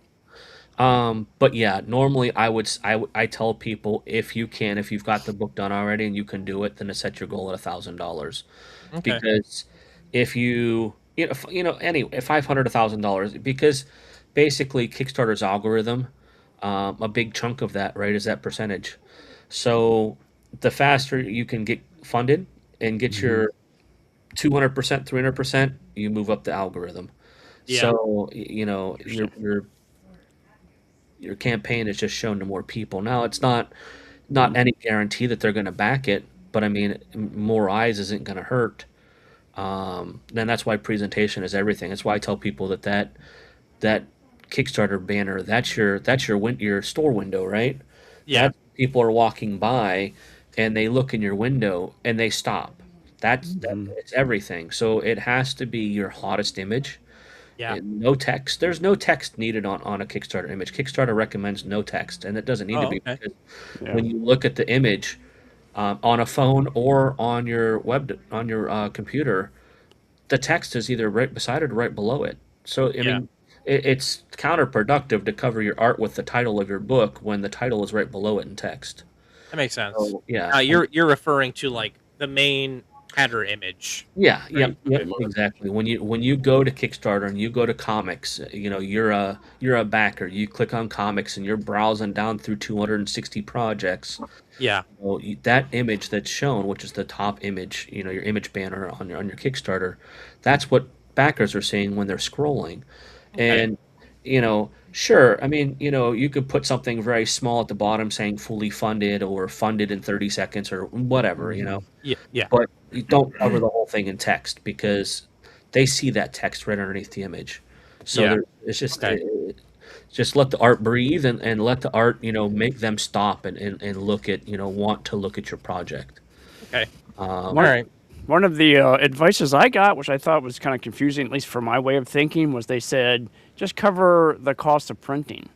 And I was thinking, well, how do I know what the cost of printing is? I mean, I know what a book would be, but I'm not going to charge. I'm not going to no, make my Kickstarter for one book. So I was like, how do I? I mean, no, never do that because like I explained earlier, when James was bringing up the cost of printing, like if your project goes big, you know, higher, yeah, however many books you sell, if you sell 10 books, 20 books, 100 books, your cost of printing is built into what you sold the book for. yeah, I mean, you know, if you sell a book for, I mean, technically you could sell a book for $6 or $8. I mean, that doesn't cover your cost producing the book, but right, that gets you enough to print it and, you know, do what you need to do. But, um, I mean, the world would just be a marvelous place if we could just sell comics on Kickstarter for, you know, $5 or $6 a piece. yeah, But that's, you know, we got to pay for, you know, our time putting them together, you know, drawing, coloring, lettering, you know, everything, all of the above, editors. I mean, it's just a lot of folks just don't realize until they actually do a book what it takes to create a comic book. There's so much, and you really have to surround yourself with a good team, you know, that Yeah. you trust and are dependable, and you know that are going to be there. You know, our first art, we did 2 issues of Charms, and the artist took a gig for a trade paperback and was like, "Hey, I'm out," and I was just like, "Okay, great." How do I? And I got to find another artist for issues 3 and 4. And now I'm at a dilemma where people like I want to do another book, and I can't. It's like I don't want to do a trade of the first 4 issues because the art is so different. You know, Yeah. yeah, okay, and yeah, like I need. I have a hole in me, and I need to go back and redo those first 2 issues so that the whole book looks the same, and then I can do the trade and then do the next book. And everyone's like, you don't want to never go backwards, only go forward. And I'm like, look, I just don't feel comfortable doing that. Yeah. I want Yeah. to get that first book out there.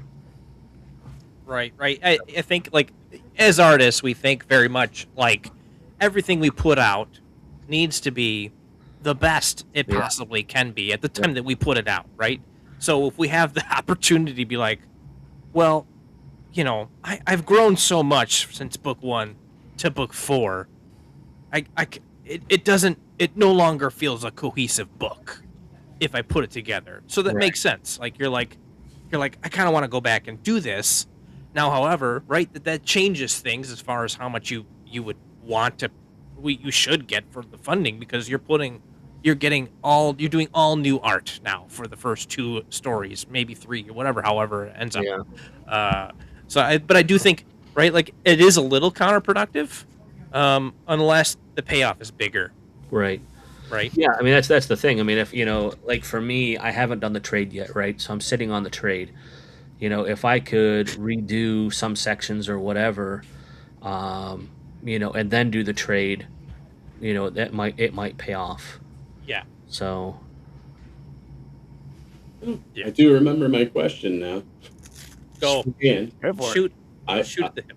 I also want to say this. That is very good points that you made for that too, because I was just thought about like how it would change from the time you start a book at the beginning. Say you're in year 1, and then you make it year 3, and the story has come to that full length of time, but your art improved. You're the only one doing the artwork on the inside and the outside. I'm just saying that for like, yeah, for any of that.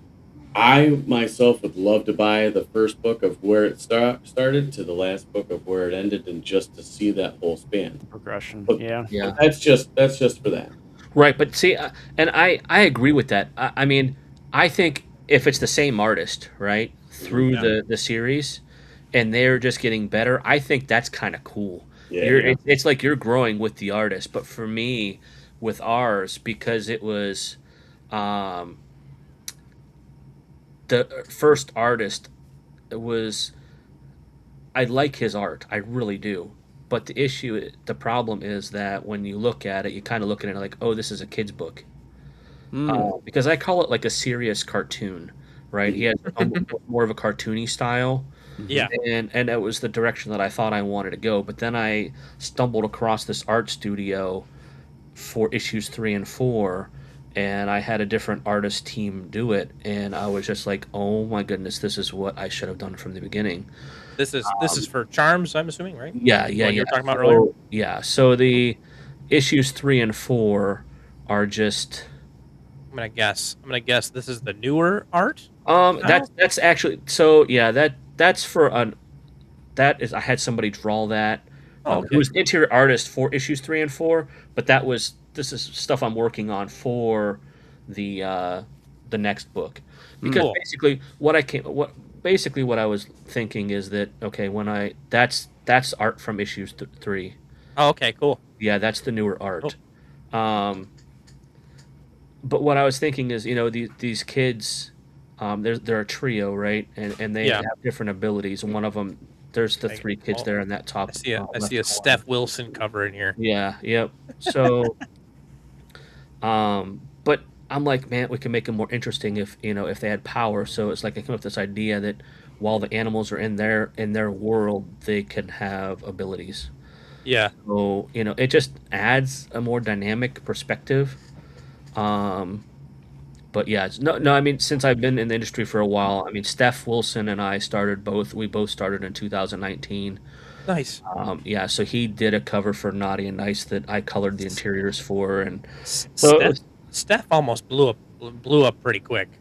he did. He blew up great. From what I had witnessed, because I was like, I thought he was somebody. He was already somebody when I came across him. But yeah, and you're saying 2019, like, yeah, he must have blown up quick. He did. Yeah, he skyrocketed. I mean, is that that old school pinup style, right? People loved it, and Yeah. it was different, and it Yeah. sold, and he got a lot of fans super quick. And not only that, but Steph's a sweetheart. He's a super nice guy. Yeah. and so he's so nice at shows and stuff. So it's very easy to like him. Yeah. But Huh. it's at the same time, what happens is the same thing happened to Shikari too. Shikari was another big name, blew up super quick. When everybody, I don't want to say abuses them, but everybody, when you do so many covers, right, the market gets Yeah. flooded, Yeah. and it's so, and then everybody moves on. But Yeah. Yeah. Maintain your value, guys. This is important. Maintain your value. yeah, So my question that I had that I remember now, and I'll say this a million times from the beginning of when we started this until now. Um, Being a musician and having to do shows, and I promote my own shows, and we have all these platforms to do it. I usually use like TikTok and Facebook and Instagram, but I start out on my Instagram. But when it comes to Kickstarters, do you recommend a certain platform to start promoting it on, and how many times do you do it so you're not overdoing it but doing it just enough? I mean, I don't think that they're. First of all, if you have a presence on every platform, you use every platform, right? I mean, think about what happened during the pandemic on TikTok, right? I mean, Yeah. there are so many musical artists right now that were TikTok. I mean, that's why the For phrase TikTok. TikTok famous is a Yep. thing, right? Yeah. They're Mhm. stars now. Yeah, I mean, and didn't Bieber Ellen found Bieber on YouTube, right? I mean, that was like a thing. So if you are on a platform, you should be promoting on that platform, whether it be Instagram, Facebook, TikTok. Um, I like TikTok. I don't think I've ever. I mean, I have like 700 some followers or something like that, but it's not enough to. I I don't know. I mean, maybe if I started going live, it would take off more. I think Yeah. people like lives. People like watching people do things. Yeah. Yeah. They like interacting, asking questions. Yeah. Um, a lot of people find stuff relaxing. I mean, if you're doing something relaxing, they find it relaxing, and it's amazing. I remember, I mean, and like I said, I'm old. I'm over 50, so I remember sitting on my friend's couch in the 90s, right before I graduated high school in '94, and I remember sitting on his couch and watching him play like Mega Man and Mm. Castlevania, and all these games, Tecmo Super Bowl, and everything else, right? Yeah. And just watching him beat games. And I fast forward to today, and that's what kids are watching. They're watching these people play video games on Hmm. their tablets, and I'm like, "What are you doing?" And then I think back, I'm like, "Oh, I did this, just not on a tablet." Yeah. So I Yeah. mean, yeah, I mean, and that's a big thing. So a lot of these creators, um, one of the they have their live streams, but also one of the things they do is they play games on streams, right? Yeah. Yeah. And because that it clicks with people, and people like watching people play games and ask questions and just BSing and everything else. Hang out. So, Yep. yeah, Yeah. that's all it is. Yep. Just again, building a community, building that click. Yep. And so if you can do that and play video games and then be like, oh hey, by the way, did you know that I make comic books? No, I didn't. I mean, Yeah. and they may not be a comic book person, but they are a you person, and they're going to support you. So, and that's like I said, that's the big thing with What up, Tom? Hey, that's Tom. the, Tell me all the Right. secrets. I yeah, mean, that's have you ever been part of like a campaign or anything where you've seen them have a huge success or drive through TikTok or Instagram like that, or no? not I mean not really. I mean, social media, it's easy to click like, right? It's Yeah. easy to toss out the thumbs up and the hearts, but when it comes to giving money, that's where it takes the special person. But Right. Yeah. that comes with time. I haven't been a part of a project where it was largely social media. I will say, so like I said, I do a lot of work with Bad Bug right now, and a lot of Bad Bug stuff is adult material. But they have a very large following. So I don't know if you guys have used Discord before, Mhm. uh, but Yep. I mean, it's a chat, a big chat thing, Whole, right? A big, whole Yep. studio. Yeah. Our whole studio is based out of Discord. yeah. So I mean, and the people interact. I mean, they will sit in there and Yes. talk, and and it's cool. But they've built up a huge mailing list. They have a Substack. I think they have like 10,000 people on their Substack. I mean, it's huge. They have a huge following. Now, not everybody supports every project. People have their favorite books. It's interesting, right? I mean, people have their favorite things. Yeah. They want vampire books, or they want, the redneck versus alien book, or the prehistoric woman that is time traveling. There's so many good projects and stuff out there that people like certain things, but it's definitely interesting. They Social media plays a big part in their campaigns and stuff, but they have specific social media people that drive that, right? I mean, because Yeah. it's so hard to try to manage creating a book and running crowdfunding and being the social media person. It's so hard for one person. Yep. Yeah. So Yeah. We Very are hard. artists with many jobs. hats. Yeah, Yeah. Yeah. Many yeah. hats. Yeah. I For always sure. tell people I'm like the jack of all trades, master of none. Like Yeah. I've lettered books, I've colored books. I've edited, I've written some stories. Like I've done everything except draw. That's the one thing that I can't do. I mean, I doodle, but I don't draw. Yeah. I mean, yeah, your color work is great. So Thank that's you. awesome. I mean, keep knocking the colors out, man. I had Maybe we'll have you on a project of ours one of these days. Yeah. I had somebody approach me about doing video editing stuff just for the little goofy teasers I put out to promote stuff. That's a big Hey. too. I mean, doing a little video like on your Kickstarter and stuff, and it doesn't have to be like anything fancy. Just you talking about your book and maybe showing a couple pages here and there, but explaining that people like that. They might not watch the whole video, but they'll watch part of it, and it engages. I'm not even gonna read that out loud. Just don't quote me again. Oh my goodness. So kind of again building off the last question. Have you noticed um I guess have you noticed what percentage I'm not looking for an exact number. Would you say that Kickstarter brings in organically versus having your own audience? Right? Because you can kind of see those numbers when you do the campaign. Like I've Yeah. seen that myself where I'm like, wow, my two biggest spenders on my last campaign were organic reach from Kickstarter, and I was very surprised. Yeah. I mean, it's kind of hard to tell because I mean, even if you're getting them from social media, they're already Kickstarter people. You know what I'm saying? It's Yeah. not like you're bringing somebody new to Kickstarter. Yeah. Uh, Yeah. and honestly, the people that you're bringing to Kickstarter usually are like friends and family that want to support you. Yeah. Right? Yeah. That's a big thing. Your friends and family want to support you, so they become a Kickstarter backer. You're bringing people to Kickstarter. Yeah. Uh, but I mean, I think Kickstarter's algorithm. So when I did Charms 3, I Mhm. decided to try to prove a point. Charms 1 I did on Kickstarter. Charms 2 I did on Crowdfunder.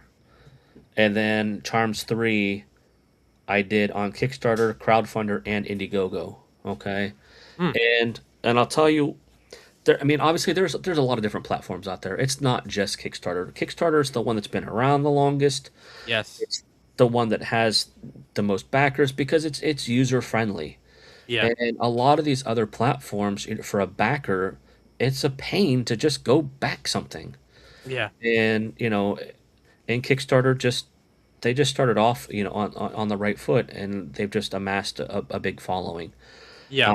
But Crowdfunder to me is the best platform for a creator standpoint, and they give you multiple options. Like you can choose to get your money at the end, like Kickstarter, right? Like the all or nothing kind of thing, Yeah. or it's the pay as you go kind of thing. So after you hit your goal, your funding goal, or whatever, but I mean, you can set it so low so that you hit it on day one or day two, right?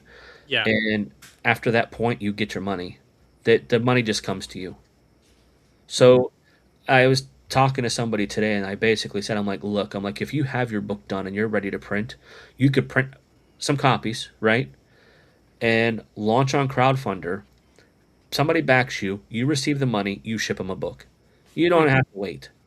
That that instant transaction, that no wait kind of crowdfunding could Yeah. be it could really become something. So the other thing that crowdfunder does, they do a couple different things. Like on Kickstarter, you have to have cover A, and then you have to have cover A virgin, and then you have to have cover A foil, and then you have to have cover A metal. Right there's 4 tiers, right?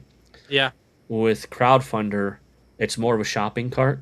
So I can select cover A, and then I have a drop down and pick the trade virgin foil metal, right? I can just pick it there. Oh, and then I could say I want 3 of them, and I want 2 of cover B and 1 of cover C. It's so much more shopping cart friendly. Yeah. And then they do when a backer they pledge and they're checking out, and ask them if they would like to cover the cost of their transaction. So what that means is, if like, say they're $28, right, and crowdfunder is going to get their 8% of that. Oh, okay. Oh. Yeah, I see. So That's cool. 8% of $20 is nothing, right? It's like under $2 or whatever. Yeah. Yeah. And 80% of the backers cover their transaction costs to help the creator out. So in effect, instead of us paying 8%, 3% of the 3% to the Stripe credit card transactions, and 5% to the platform, Yeah. we end up paying anywhere from 1 to 3% instead, because so many backers cover that transaction cost. That's cool. That's phenomenal. Yeah, I mean, it's so many things like that they do, but the problem is they started the same year as Zoop, like 3 or 4 years ago. Backers won't leave Kickstarter. Yeah. So, I went from doing $6,700 on issue 1 at Kickstarter down to, like, I don't know, less than $4,000 on crowdfunder. A lot of people came over. Yeah. But then when I did issue 3 and I ran on Kickstarter, Indiegogo, and crowdfunder, I did, like, I don't know, 4 or 5K on Kickstarter, like $350 on crowdfunder, because some people liked that one better. Yeah. And then I did 0 on Indiegogo. I had 0 pledges on Indiegogo. And that told me that Indiegogo's algorithm is Yeah. horrible for new creators. Yeah. Yeah. It's exactly why I did it. I wanted to see how good their algorithm was, and it did. I ended the campaign early because I had 0 pledges, and now they got bought out by a gaming company, like a board game company. Indiegogo did. Yeah. And people are flocking from Indie. Yeah. Yeah, I've heard that it's just not good, not Yeah. doing very well. So people are jumping to other platforms like Fund My Comic, or Zoop is supposed to be spinning off an adult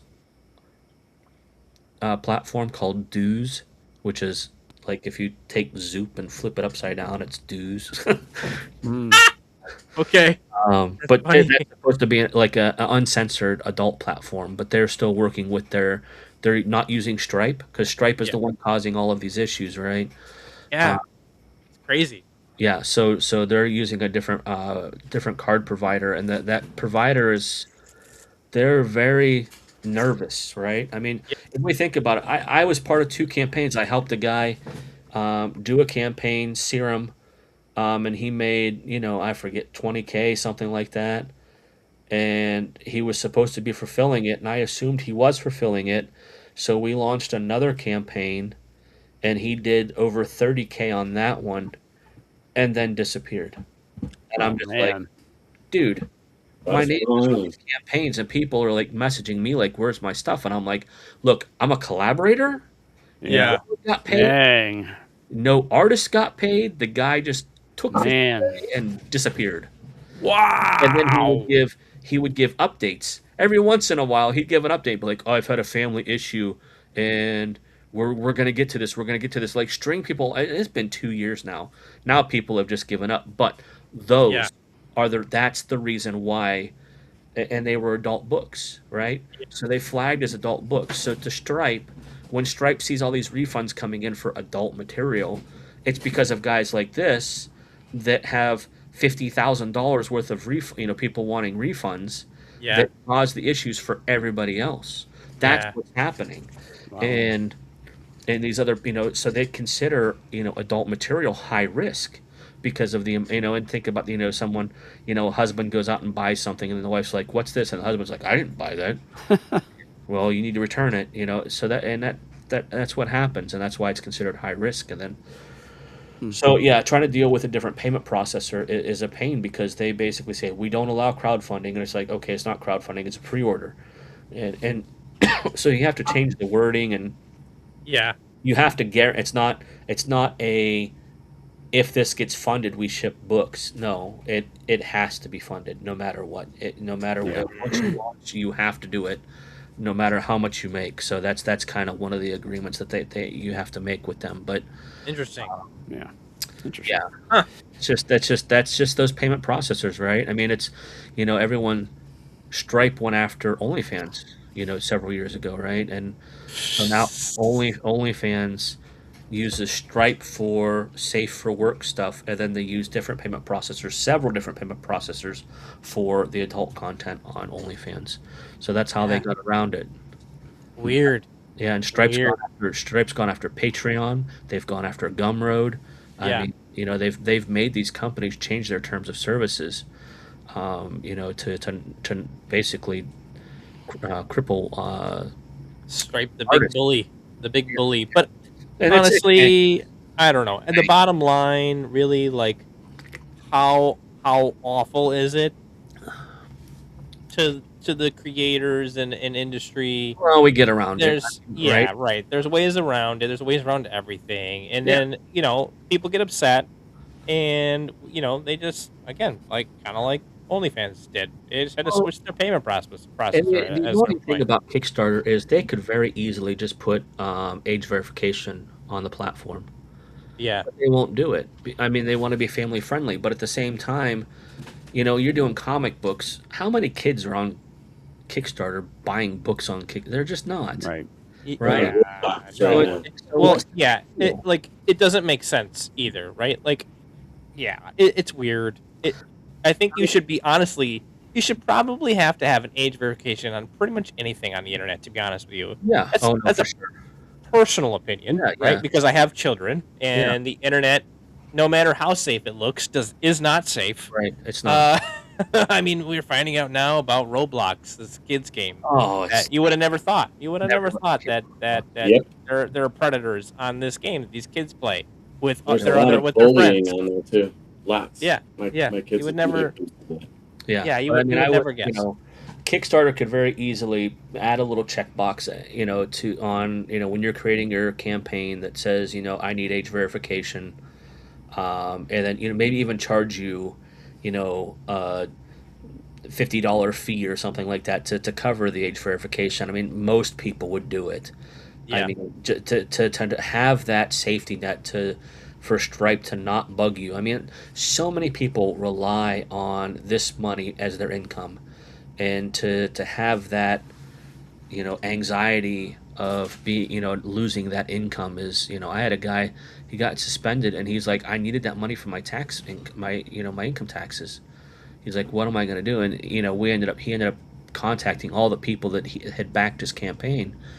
And I think he said like 90% of the people followed through and paid him outside of the campaign, and he shipped books.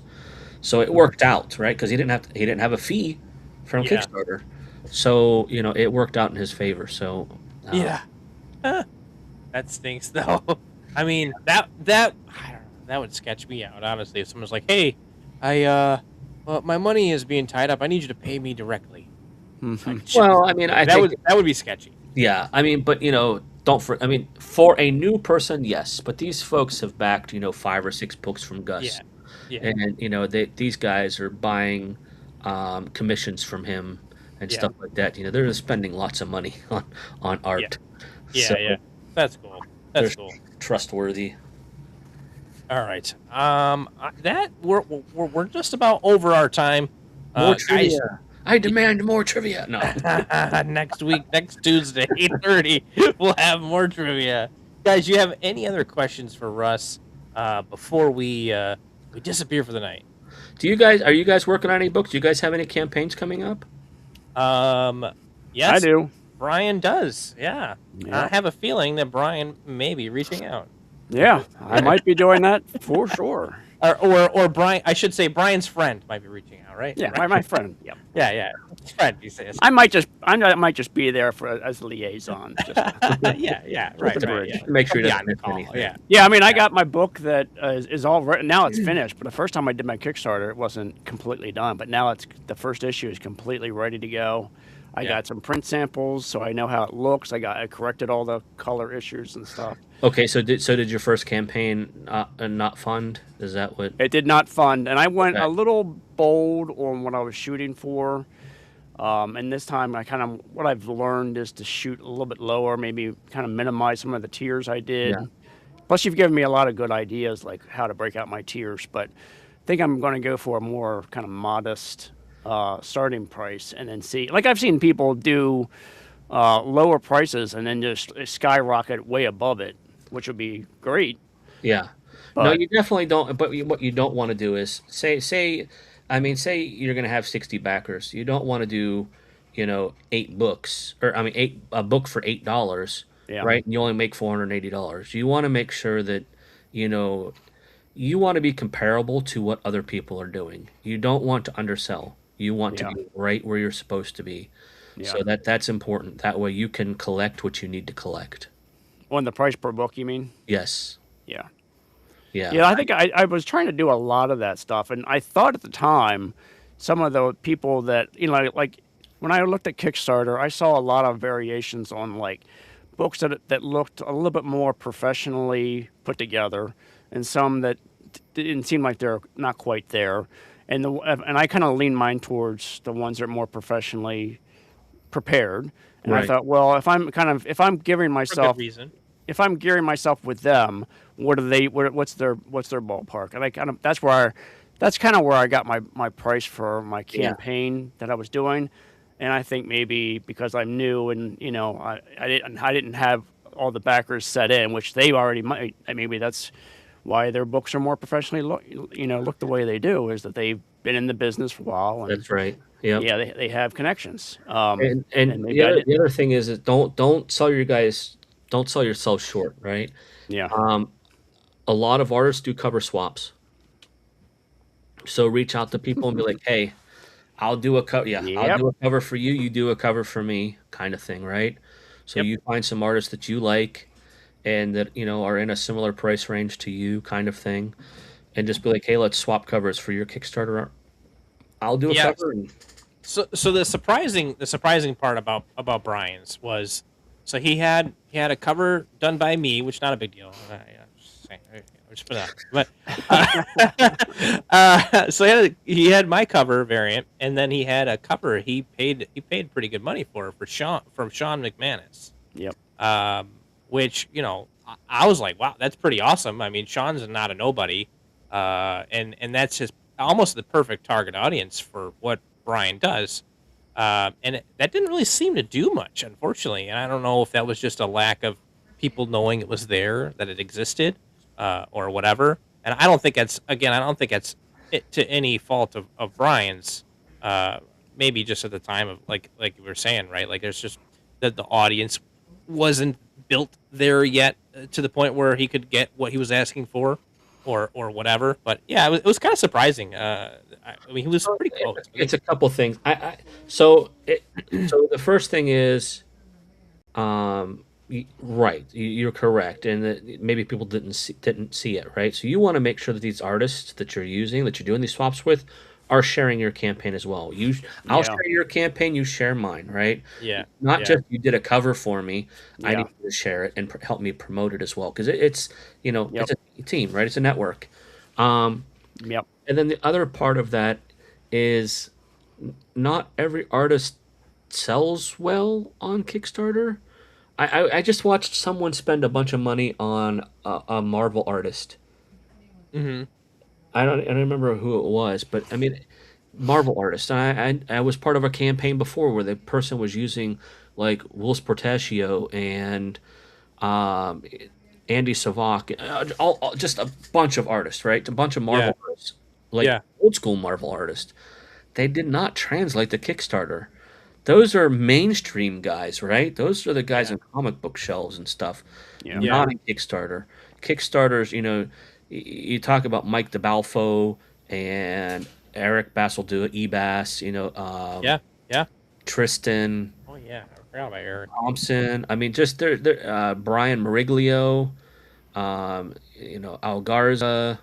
These guys, these are the guys on Kickstarter. Go look at these big campaigns that are making, 30, 40K, and you'll see who they're using. And that's people think that these artists charge a lot of money, and some of them do. Some of them don't. Some of them do. But then Mhm. you'd be surprised. You'd be like, "How much do you charge?" And they're like, $60 for pencils, and you're like, Wow. "What?" Because they're overseas, right? You got guys from Yeah. the Philippines and guys Okay. from Yeah. Brazil. Yeah. $60 to them is a lot. Yeah. But Yeah. some of them charge $300 to $400, but you really have to make sure that if you're going to spend that much money, you need to make sure that you need to look at Kickstarters that they have done previously, right? Ask for that resume, be like, okay, what have you done? And then go look and see how many books they've sold. Because if they're selling 8, 10, 15 books, then you're just like, okay, look, that's not worth it to me. I'm not going to see the return on that. Yeah. But if they're selling, 40, 50, 60 covers, then you're like, okay, they've got a following on multiple campaigns. They have a following, and that's going to help me. So Yeah. Good Yeah, to- I would say like I was super excited to get Sean. I love his work and his look that he did for my cover. I think nailed it. Nailed the feeling that I wanted. yeah, But in my hubris, I guess one of the things up, like Matt? he didn't do like what you said. Like he has his own audience and he doesn't. I know he does a lot of Kickstarter covers, but he never shares them on his Gotcha. platform. So yeah, I mean that Well, was like one of that's the when things. you ask, like, is it cool if I tag you? Yeah, And I then did that. But Yeah, yeah. So it's hit or miss. I like Dan Mendoza. Like, people eat his covers up on certain campaigns, but then on other campaigns, they don't do as well. So it just depends on what the audience of that book is looking for. So Yep. Yeah. Yeah. For sure. For sure, man. But it yeah. was great talking to you guys. Yeah. Yeah. It was a lot Yeah, of man, fun. it's very good. Yeah. Yeah, thank you for all your tips and tricks. And honestly, I'm sure we'll have to have you on again. There's tons more to talk about we haven't even covered in the realm of Kickstarters. But Russ, where would you like everybody to go to find you, man? I mean, you can find me on Facebook. I mean, that I'm always on Facebook. Facebook, okay, I respond pretty quick to Messenger and stuff. cool, If anybody has any questions, feel free to reach out, and I'll try to help or look over campaigns or whatever. awesome, dude. Yeah, Mhm, for sure. Heck Thank yeah, you guys. yes, and don't forget to check out his book. Is it past funding? Were you funding the next one? Where are we at with that? No, no. So yeah, we did it a couple years ago, and now I'm in a phase where my wife said, "You spent a lot of money. I need a deck and a pool Ah, Okay, before you all do right. a book." So that I'm hoping that comes up quickly, so that I can so that we could work on another book. Yeah, and Heck she yeah, man. just said she wrote the first 4 issues. She didn't Well, want to. cool. It was against her will, but she did. I did the same thing to my wife with this Yeah. essay anthology. I'm like, you want to write this? And she's like, I guess. Yeah. I'm like, I really had to pull your leg on that one. I'm sure, Yeah. but It's well, good. awesome, dude. Yes, everybody go check out Russ on Facebook. It's Russ Cassaday, Casseday. Is that correct? The weirdest spelling ever. Yeah, it's West Virginia thing. Okay. So go check out Russ. And then as usual, guys, you can give me a follow at Sketching the Beast. I'm Sketching the Beast literally everywhere, so anywhere you could find me, that is where I am. And I got lots of stuff coming down the line. Check out, if you don't follow me already, give me a follow. I am going to be dropping that cover later this week, and we might have the creators of Fireproof comic coming on as well. I'm waiting to hear from them. And don't forget to also check out my fellow co-creatives here. We got Brian at Mantlebeard. He is at Mantlebeard. Now I can say pretty much everywhere. And then we got Brandon as well, a Chaos Within. Guys, what do you got dropping? You got anything you want to drop for this week? You go, Brian. I always Oh go. well, I'm like I showed this already. I just got these in. These are all ready to go. Hold on, let me blow it up. There you are.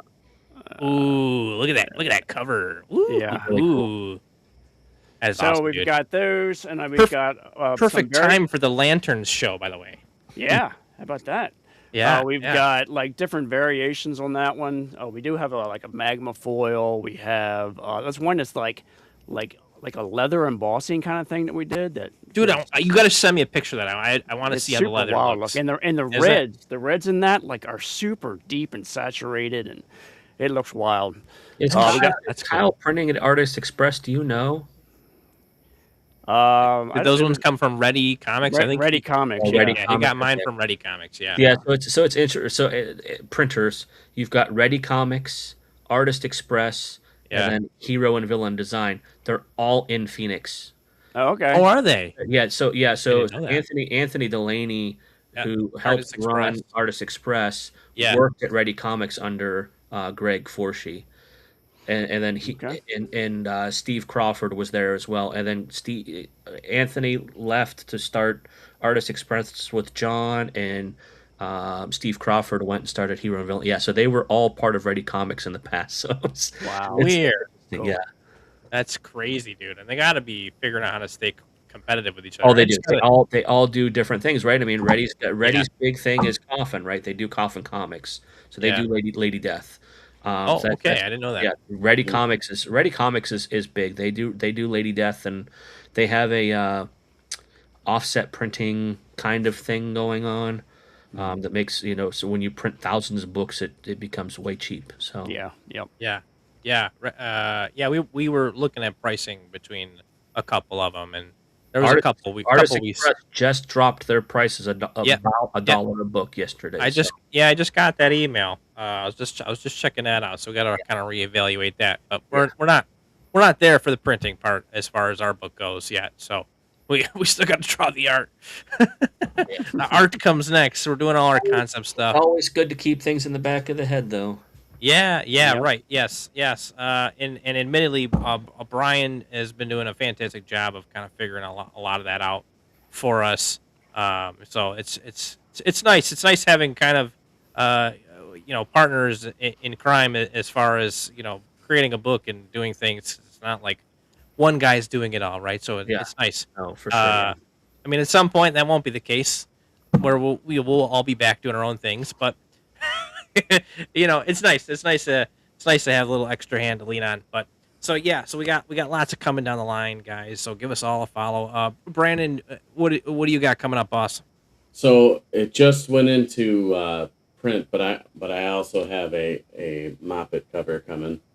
You guys in your Nice. Muppet covers. Oh, Kyle's eating you guys up. Yeah, dude. Listen, I started the trend. You guys, Yep. we got Brian and Brandon here had to like, this is cool. I want to do it too. So No, it's awesome. I mean, Yeah, it's it's when you start doing books, any book that you can be a part of it's so Yeah. much fun, right? oh And yeah, it's more books that you can have on your table at shows. Yeah, right. Yep. I can't wait, Yeah. man. This is so exciting to even do it. I Yeah, don't Yeah. care how goofy it gets. It's definitely fun for me. Yeah. And I have one more Moppet cover I'm probably gonna do before the end of the year that I'm actually hoping to drop for next month as well. But Wow. we'll see if I can make the deadline because it's like a 3 to 4 week printing process. So we'll see. Yeah. We'll see. Is Kyle Uh, paying you guys in books? Is he paying like on top of getting comp books, or are you getting comp books as payment? So me and Brian, well, actually, I guess all three of us have a separate, I guess, investor, as you want to call it, Mhm. purchasing the books Oh, and gotcha. then paying us in comps. Okay, that's cool. Like Yeah. a retailer? You guys have Yeah. a retailer? Yeah. Okay, Yeah. so you guys are doing retailer exclusives. That's cool. Yeah. So yeah, we're taking it as far as we can, I guess. So No, that's always good when you can hook up with a local comic shop that is going to pay for things. That makes it nice. Yeah, definitely, dude. Definitely. So, Yeah. well, rock on. Russ, thank you again for popping on, man. And thank you, everybody, for hanging out tonight. Hopefully, you guys learned a thing or two and got some education about Kickstarter. And again, like, we have so much more to unpack with this. And this is going to be like a kind of a series throughout the next couple of months where we kind of talk about more business acumen stuff as far as artists and being artists go. So this is just one of those things. So I appreciate you guys all hanging out. And if you're listening later, thank you so much for checking out the tube. Don't forget to like and subscribe and comment your favorite indie project you've ever backed. I would love to know. There you go. Yeah, Without further ado, guys, thank you guys all for hanging out. Peace out. Thanks, guys. See ya.